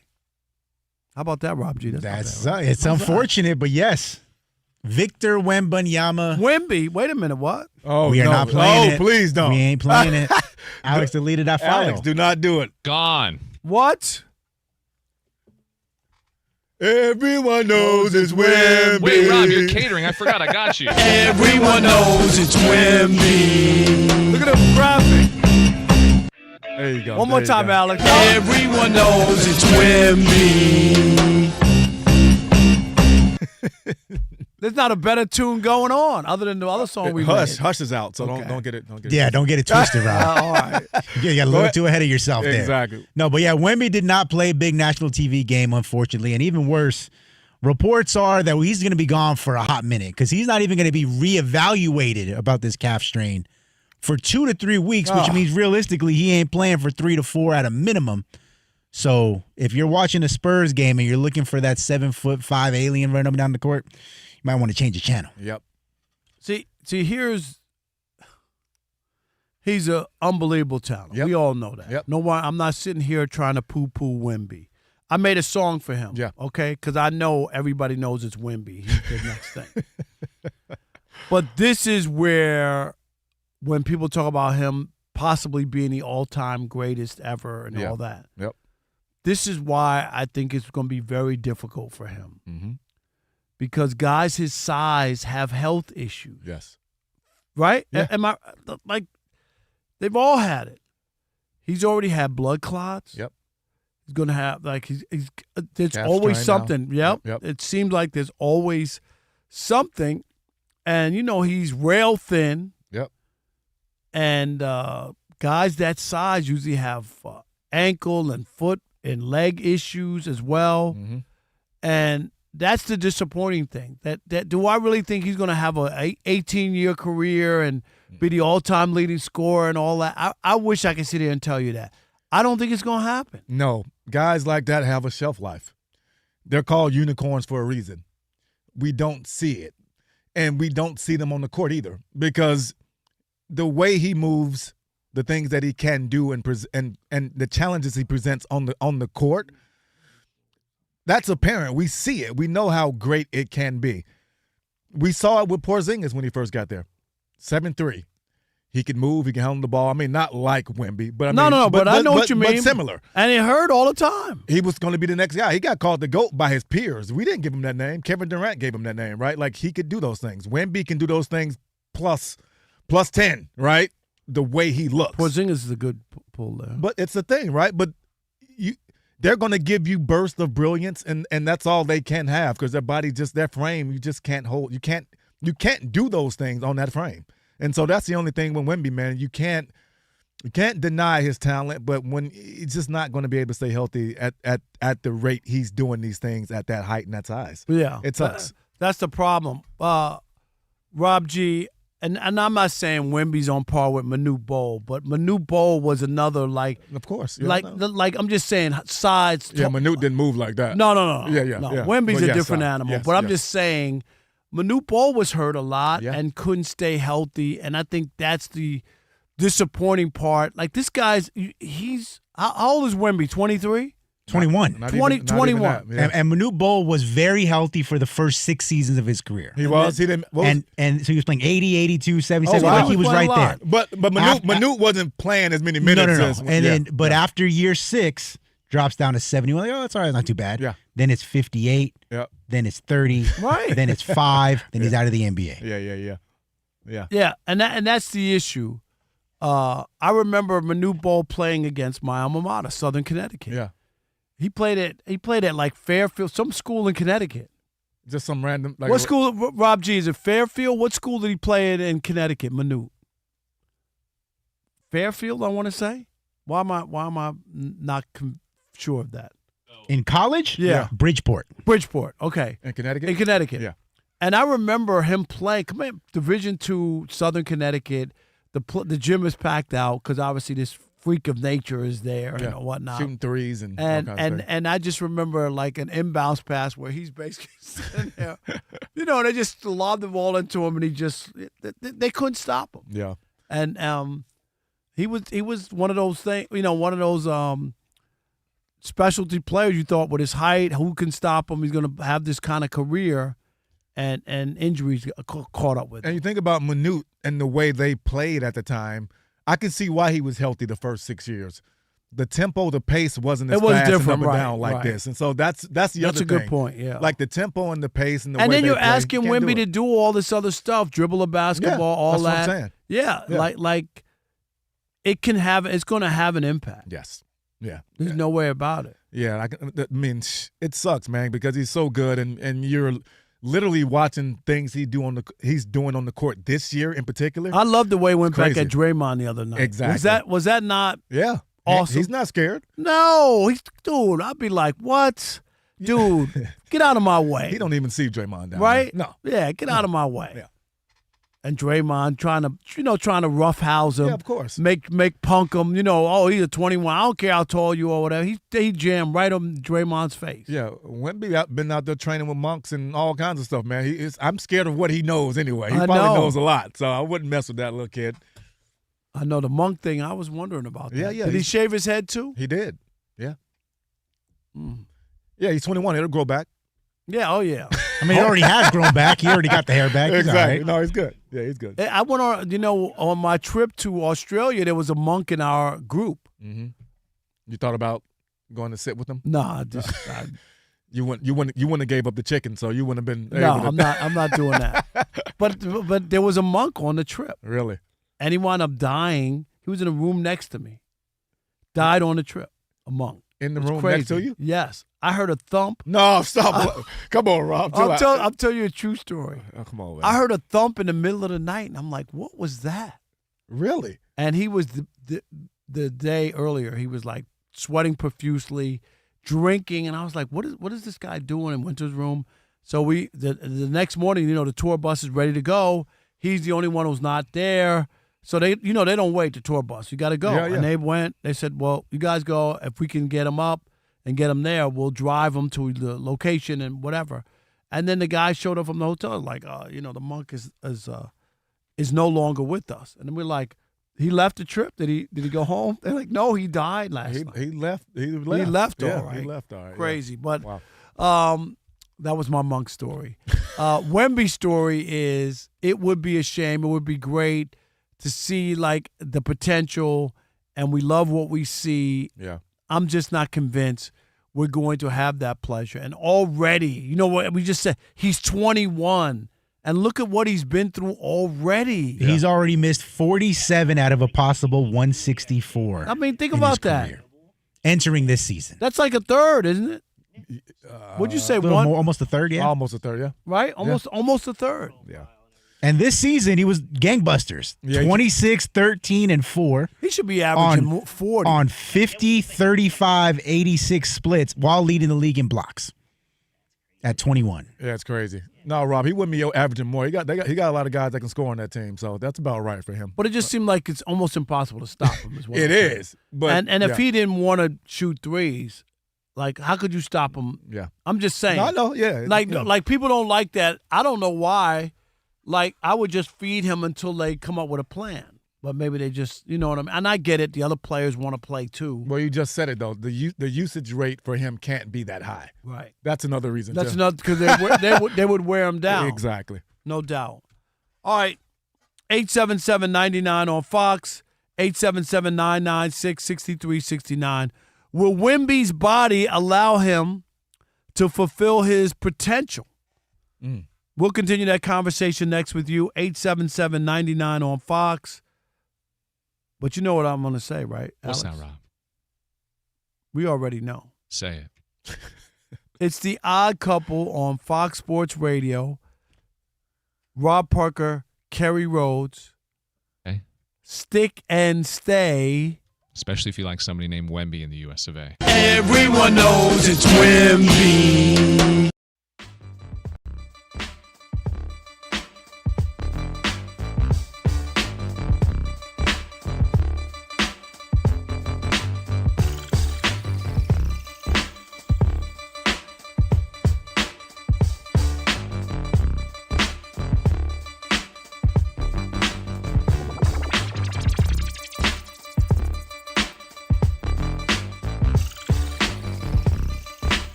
I have more confidence in the Broncos than ever before because they had no reason to win that game.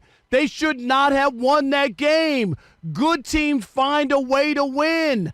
I am now more convinced than ever that they're going to win the division. They're going to win the division and take it away from the Kansas City Chiefs, who coming in, they've owned that division, right, since Patrick Mahomes showed up.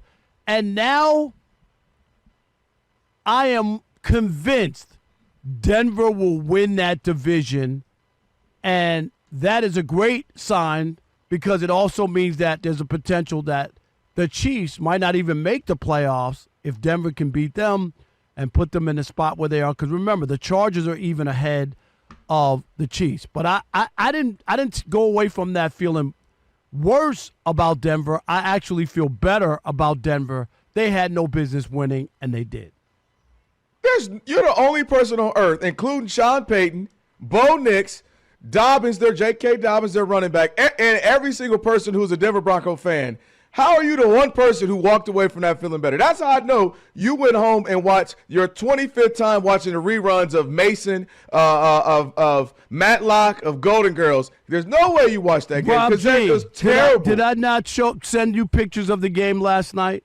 No, you just wanted him to buy the TV. That's all. Yeah, no, I was watching. You said, let me put a game on. He might tantalize and he might want the TV now. No. If I put Matlock on or Murder, She Wrote, he ain't going to want it. I'm paying for Prime. Trust me, I'm watching the games. No, all jokes aside, I hear what you're saying, and a win is a win. I get that. Like, we all have heard that. We know that.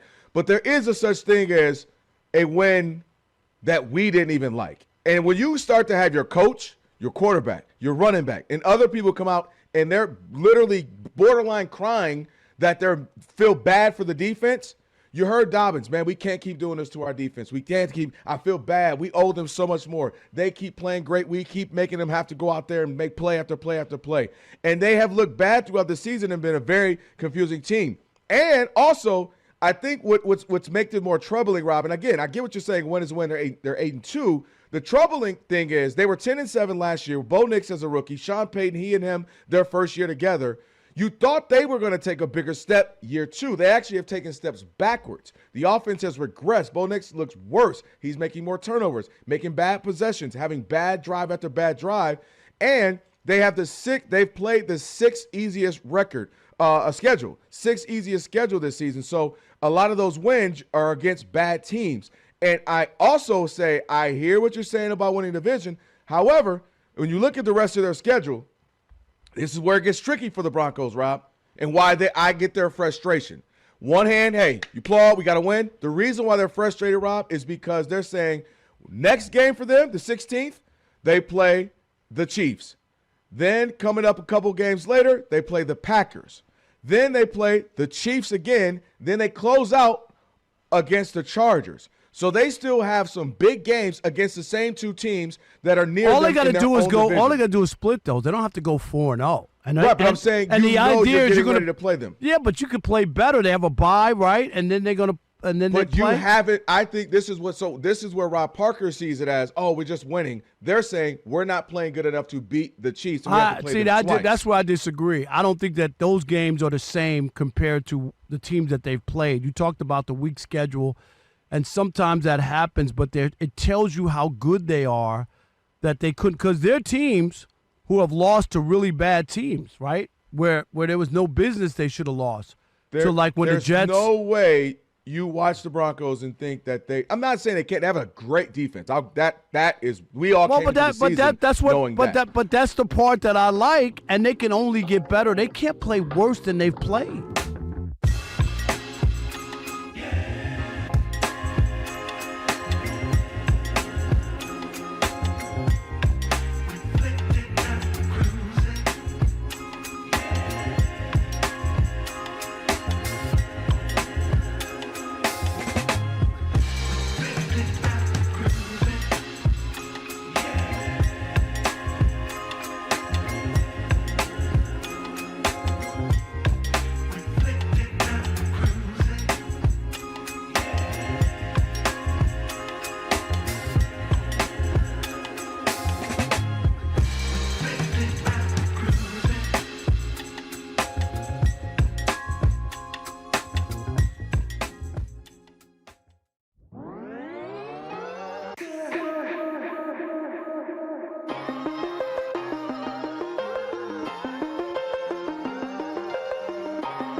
Rob Parker, Kerry Rhodes, in for Kelvin Washington on a Worship Wednesday. Make sure you check out our YouTube channel. That's right. Subscribe as well. You can watch us right now on YouTube. Just search Odd Couple FSR on YouTube. Just do it! Again, that's Odd Couple FSR. Be sure to hit that subscribe button. Don't stop there. Hit the thumbs up icon and comment away. Yes, you can comment. Do it! That's right. Let us know which one is more odd. Rob Parker. Oh, my. How'd that happen?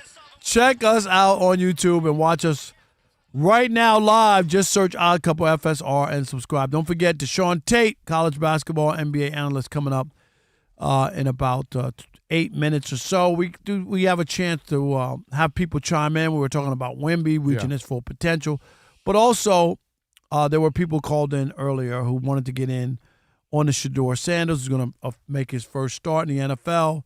I think the pressure's on Shedeur to play well against a bad Raiders team. Yeah. A bad outing carry against the Raiders just wouldn't look good. The people have made excuses and all that. I don't know what excuse you can make if he has a bad day at the office. Yeah, no, I agree with you on that take for sure. That part of it, right? This is a prime opportunity for him to go out and shine and actually, prove some of the haters on the opposite side of that spectrum as well wrong, and so that he can play this game. So big opportunity. If he fails, it won't look good for him. No doubt. Yeah. 877-99 on Fox if you want to jump in. What do you expect from Shedeur? Will he light up the Raiders and people go, wow, because everybody else has lit them up? Or do you expect him to struggle or not be able to do that? And how much will that count? Because when Dylan is healthy, I believe they're going to put him back in.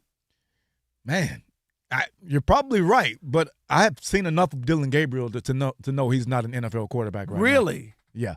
Well, he can be a backup, but I don't see him being a starter past this season. To me, when you have somebody and they drafted him obviously in the third round, and they moved up to get him, like they had an interest in him, and obviously they had scouted him. Yeah. So they felt like this is the guy they want. And he's been okay. You know what I mean? He hasn't lit it up. No, but he hasn't been terrible either. Right? He's accurate. He can. He's got a nice short to immediate game. Passing game attack that he can operate with under. But as far as him being a guy that's going to put a team over the top, no. I mean, his ceiling would be, in my opinion, it would be Tua. Is that a successful pick for them? To be your guy? Only Tua for the money. I mean, only the contract would be it. That's what I'm saying. I see his ceiling being something like that. I don't know. I'm trying to figure out. And there's something. I get the Shedeur allure. I do. I'm not kidding myself because of just Dion and all the other stuff that went on. I mean, like the idea that he has his number retired at Colorado. Yeah, that's a lot. That's too much. I just like I get it. You're Colorado. Thanks, Dion, for bringing everybody. Made us a party for half a year or whatever it was, and relevant. But when you start only honored, I'm not even retired in college yet. So right? Yeah, been an All-Pro and did all these things in the league, right? And you're still not, and but you're still not. His is already done. You know what I mean? That's a lot. It's premature. He had a losing record at Colorado. Yeah, he played well though. No, that's not. No, but not over. Let's not forget that. No, but to get your number retired. No, trust me. I know. Okay, you know what I'm saying. Yes, I do. Like there should be a little bit more than that. Yeah. Some time has to pass. Yeah. I mean, Lamar Jackson didn't get his number retired the year he left. No.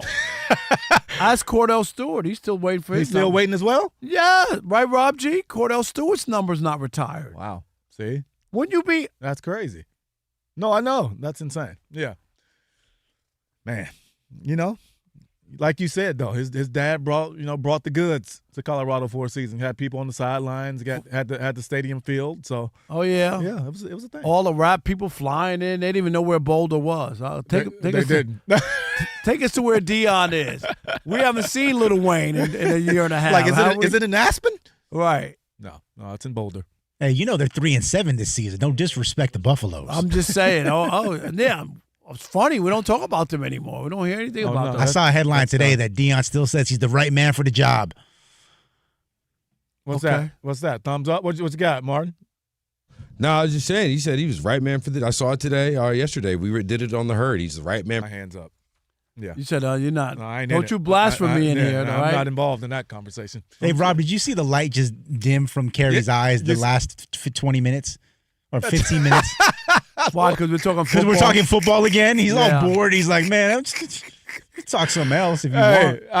Because it's. I mean, I know all those things that we're talking about right now, and it's great. It's great topics.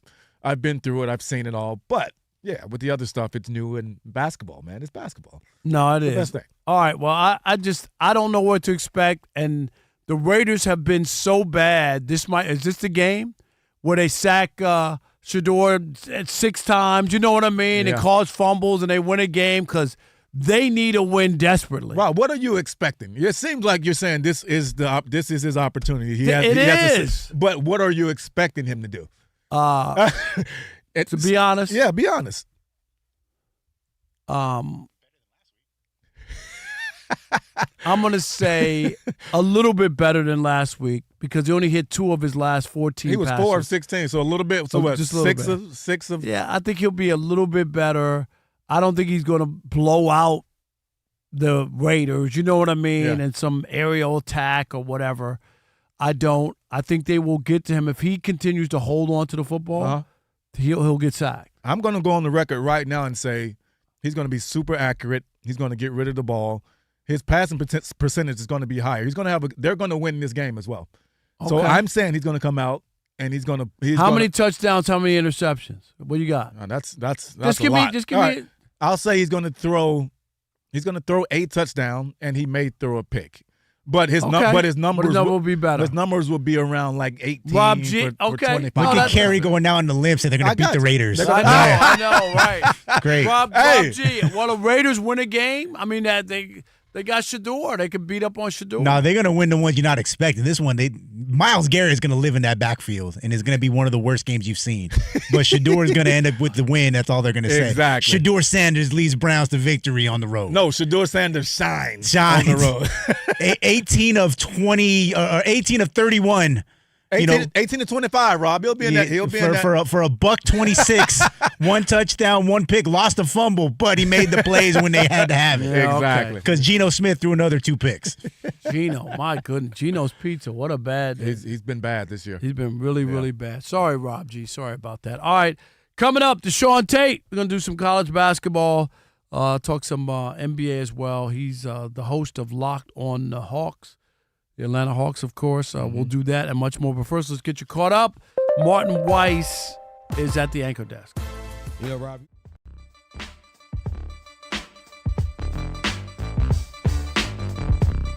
By the time he was 17 years old, they saw a picture of him in his village in Africa, and the police chief invited him to play in the police basketball league. He didn't understand why anybody would want him to do that. His first dunk, he knocks out 2 of his upper teeth on the rim and says, you know what?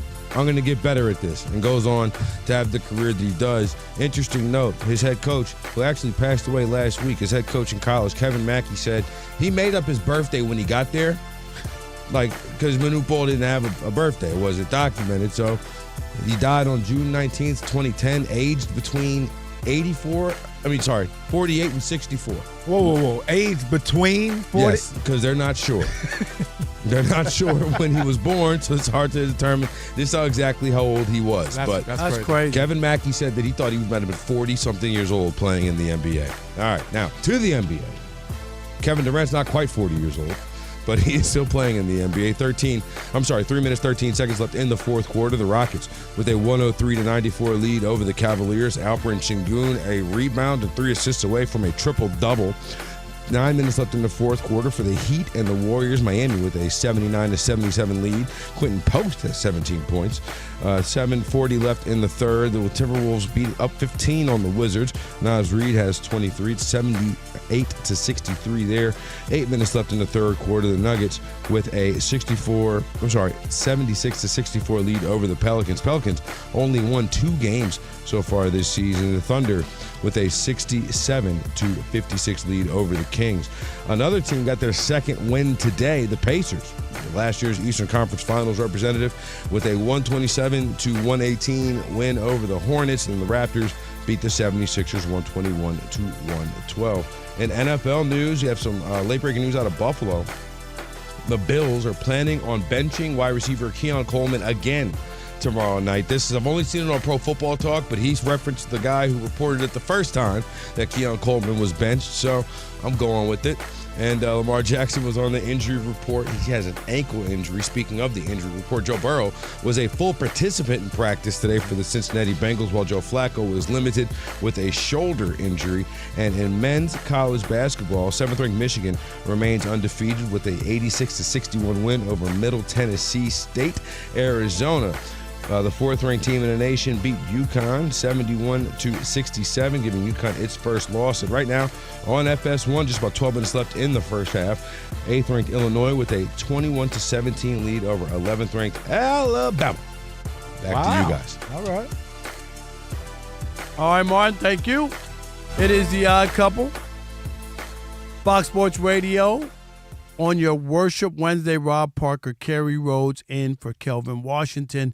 Now let's welcome in our next guest, Deshaun Tate, college basketball NBA analyst and host of Locked On Hawks podcast. Deshaun, what's up? Say, what is it? Oh, yeah. Postcast. I'm sorry. I said podcast. Sorry about that. I've just assumed. I didn't read it. Deshaun, say hi to Kerry Rhodes. How are you? What up, though? What's going on? What's up, Deshaun? How you doing, brother? Outstanding. Appreciate you guys for having me. And here we are, college basketball season. And I will say, is this year 26 without Tom Izzo winning another national championship? Oh, I'm sorry.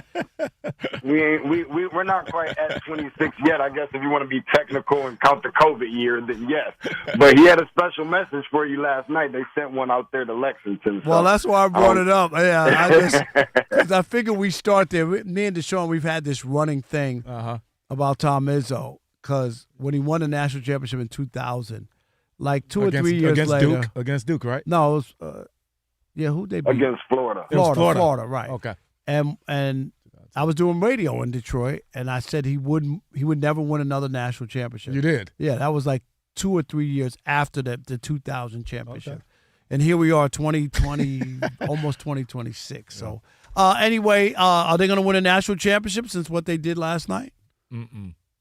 I don't know, but I know that they're in a good position to do so. I interviewed Cam Ward on last night after the game. He said, we're the best team in the country. That probably obviously means nothing in November. But after taking down 2 SEC teams, one last night against Kentucky and then Arkansas at the beginning of the season, I mean, we're not even 7 full games in, and that's supposed to be the best conference in the country. So far, so good. We typically don't see Michigan State look like this until March, but they keep this up and find a way to put the ball in the hole. Might be having a different conversation. You keep always saying that, wait till March. You know, Tom Izzo owns March.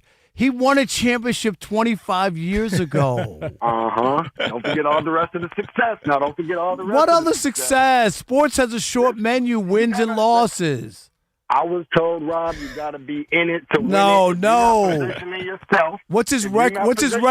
What's his record against Blue Bloods? Like Tom Izzo has had his head handed to him. Well, I know he just added another win to the result column on last night. Last time I checked, Kentucky was a blue blood. I think they're still a blue blood. I mean, when it matters. But anyway, go ahead, Kerry. I'm done with the Tom Izzo. I don't know if this matters anymore or not. But I will say this much, though. As many of those, we talk about Final Fours, make it to the NCAA tournament. Nobody has a longer streak of doing so consistently than Tom Izzo and Michigan State. So you got to be there in order to cut down the whole thing. No, at some point you also got to win again. That's all. What do you mean? Come on, man. And I agree with you. The reason why I believe that we have these conversations about Michigan State is because they put themselves in position to be considered amongst those top teams, top 10 in the country amongst those that have that kind of pedigree, we can have those kind of conversations about. Yeah, Izzo's been good for sure. I mean, I think we know that, but you guys have some type of beef going on. But no, Izzo's been good. He's a Michigan State slappy. That's all. Gotcha. But let's switch this to the NBA a little bit. You went to the Pistons Hawks game. I think that was yesterday, and the Pistons came out and snapped the Hawks' 5-game winning streak. Seems like Duran has been, stepping into his all-star, like all NBA level type of play, and he's been really consistent. Want to talk about the Pistons a little bit here? Of course. Listen, Jalen Duren, I think, has kind of been one of those guys that have been a product of what Detroit has been putting together for the last few years, which at one point in time I thought was a little bit of concern that they're trying to keep up and keep things as Detroit culture by drafting certain type of guys that fit that. But you also got to be able to, add a number to the left side of the result column and win. Yeah. They hadn't been able to do that last year. They took a big step, obviously, and of course this year, Jalen Duren putting up, 20 and 20 games. Crazy. Almost out there looking like Ben Wallace all over again to a degree. So they got the ball rolling. And then not only just winning games and got an 11-game win streak and all that amongst the best in the NBA, but the way that they're doing it by still keeping together that culture, still playing that old school bad boys type style of basketball. Yeah. But also you factoring in the case that some of those games they were doing so without Cade, without Asura Thompson, obviously without Jaden Ivey, who feels like we haven't seen him in however long. Exactly. When you're able to do that, I think that you have no choice but to tip your cap at what Detroit has been doing so far. Deshaun, I want to kind of piggyback with the Pistons and what they're doing. I thought they would take a little bit of a step back by losing Tim Hardaway Jr. and Malik Beasley with the shooting. How has the shooting still been shooting at a high clip, or has that decline been a problem in some of their losses? It's been an issue in some, but I don't think that it's been horrible. Duncan Robinson has been a guy that has stepped up for the Pistons, and he's not necessarily just the only one. You look at Davis as well, who came up from the G League, obviously in Grand Rapids, and played some time at St. John's, almost looking like the player that he was at St. John's. Yeah. So they've been able to add some shooting, just enough to kind of get them by. I do think, obviously, at some point, they're going to need to add a little bit more to that. Right. Opposing teams will adjust a little bit more on the fly as the season goes on, but winning games this early in the season gives them a little bit of a buffer, I believe, for when you do ultimately, like every team does, kind of go on like a 3 or 4 game losing streak. Yeah. I'm not here to rip on an 11-game winning streak. You win 11 games, I give you Here credit. you go. What you got? You got to see his face, Deshaun. To me, if the shoe fits, wear it. But that schedule has so many cupcakes on it. I got a toothache. Okay, I'm just going to be honest. It's like, goodness. there's nothing but bad teams on there. You can look at it. 8 of those 11 are against really bad teams. That's all I'm saying. But anyway, let's move on.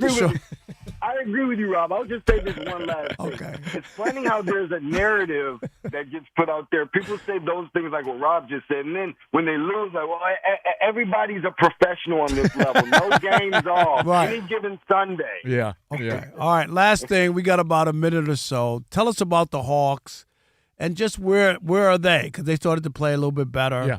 They had their 5-game winning streak snapped. Just where the Hawks going? Home, dinner, a show, or to the playoffs? Oh, they're going to the playoffs.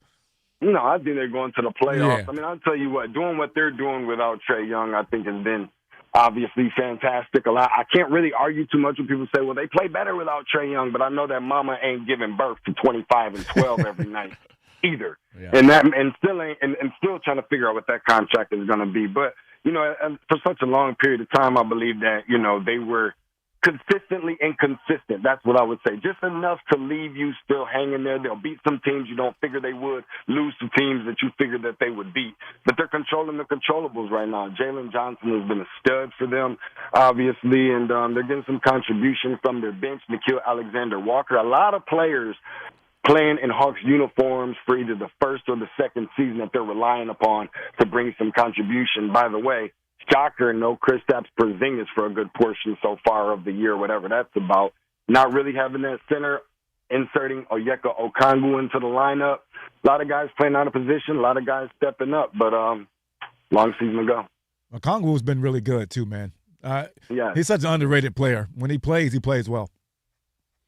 I agree with that. And Zachary Reese-Shea is another one. They're putting a lot into him, and obviously he didn't play on last night. Had a little bit of a right hip contusion, I believe. But I will say this much, too, is that V. Krejci's been coming off the bench for them, playing very well. Also, but they've kind of got to get some other things out under control as well. They've been doing a good job at Hungry Hippo, feeding the paint, getting out in transition. One of the best teams in the league at doing both of those things. Didn't reflect on last night, but I think it'll continue. All right, last thing, just tell me the school, the best college basketball team in the country. Oof, on the spot. On the spot. Just give me who is it. That's it. I don't want you. Houston. Okay. Houston's the best team. All right. Well, Deshaun Tate, college and NBA analyst. We appreciate that, and host of Locked On Hawks Postcast. I got it right. Okay. We appreciate you. Thanks, my man. We'll have you on again. All right. Stuff, Thank you, Deshaun. Go green, Rob. Oh, God. I just threw up in my mouth. All right. It is the Odd Couple. Coming up, we got a little last call. And Major League Baseball has a new TV deal, and I am excited. Did you see that? I didn't see that. Oh, yes. Yeah. It's a big new deal, and baseball is going to be seen on some different platforms coming up. So we'll talk about that and get your last call right here on The Odd Couple. Rob Parker. Kerry Rhodes, we want to hear from you right here on Fox Sports Radio. Stick and stay. Because if you couldn't get in, now's your chance in the US of A. It's last.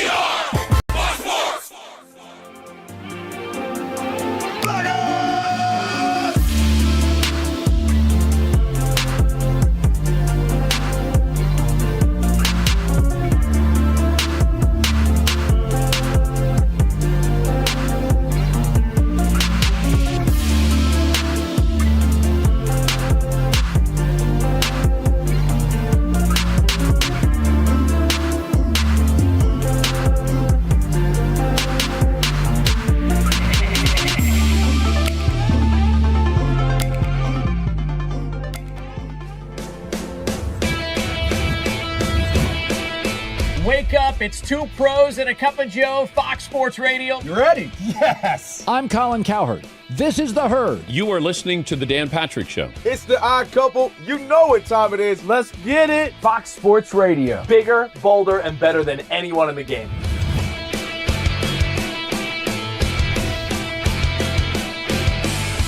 Fox Sports Radio is the #1 sports audio network. Diverse, fun, entertaining, and driven by the big sports topics of the day. They had to bolster the offensive line, which they did. You finally said something right. Congratulations. That game was incredible. You are wrong. You could take that trash somewhere else. Wham! We have a very special connection with our audience, our listeners. People feel that friendship. And I appreciate you all so. I love it. It's all for you. Thank you. I'm your favorite fan. Thank you. Love you. You're very talented. You're the best. Thanks for taking my call. Sure. Great show. Thank you, Jim. You sound like Joe Pesci. How am I funny to you?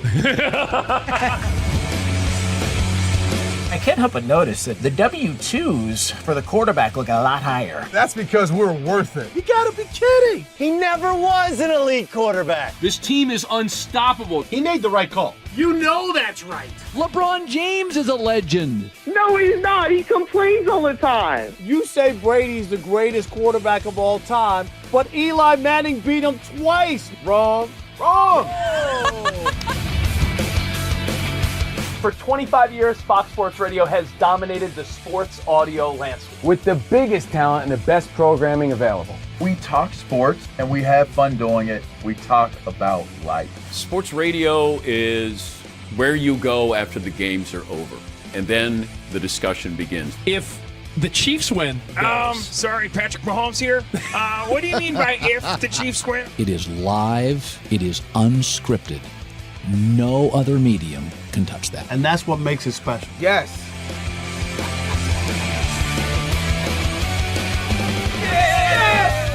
Who wants some? Bigger, bolder, better. We are Fox Sports Radio. Yeah.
Man, oh man, it is the Odd Couple on a Worship Wednesday. Rob Parker, Kerry Rhodes in for Kelvin Washington. We expect him back mañana. Yay. Say that word again. Mañana. Mañana? Mañana. Or mañana? Mañana. Is that I what haven't it been is? to this restaurant before. Do you have a mañana? You know I'm bilingual, right? I know Spanish. Rob, stop. Hey, why did you pause caution. on the Rob, caution. There you go, Alex. Yes. Ha ha ha ha ha ha ha ha ha. Good one. Thank you. Thank you. All right, Rob. All right. Mañana, how do you say it? Mañana. Man? Not mañana. Rob G, is that right? Which one's No, I right? just told you how to say it. Kerry had it. Mañana. I said mañana. Yeah, No? man. Okay. Dude. Mañana. Racist. Victor Mañana. Racist. Well, you got to ask Rob G, Rob. What? You got to ask Rob G. Racist. I can't ask Rob G. He speaks fluent Spanish. That's got to be racist. Yo, what did you say? All right, let's get to the last call. Last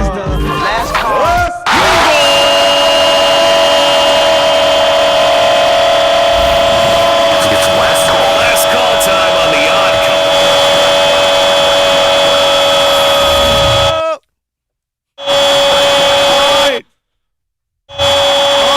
All right. Iden in Atlanta, you're on the Odd Couple Fox Sports Radio, and you are the last call. What's up, Iden? Hell yeah, I love that. What's up, guys? How you guys doing? Doing great. You know us, having fun, as always. Love that. Just a quick shout out to my cousin Cheyenne for even telling me this thing exists. So Oh, appreciate wow. that. Thank you. All right, Shay. Shay, what up? We Shay? appreciate that. Yes. What you got for us? Of course. Listen, man, I just wanted to call in for the past couple of weeks. I keep getting cold feet every time I do. I just want to talk about how horrible the Falcons are. Because unfortunately, I'm a Falcons fan. Right. And, every year I'm like, you know what, this might be it. Maybe we develop the right players this time. And as soon as we get a good defense, what happens? Our offense falls apart.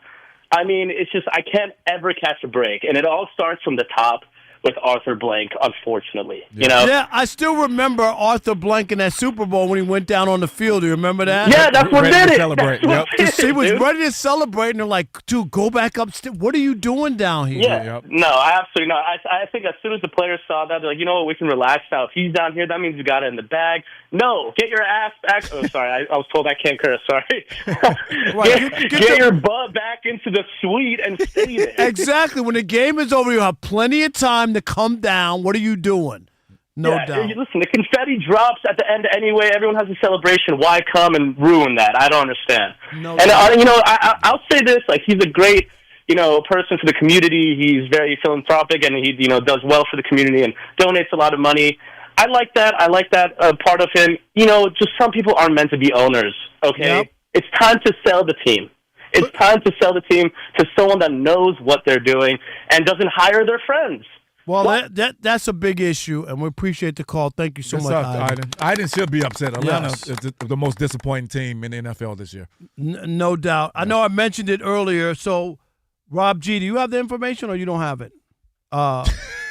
Rob G's like, no, I don't have it. What you want from me? I unplugged my headphones. Yeah, my bag's sorry. back. I know you're ready to go already. All right, here we go. Real quick, Major League Baseball today announced a new 3-year rights deal with ESPN, NBC, and Netflix. Oof.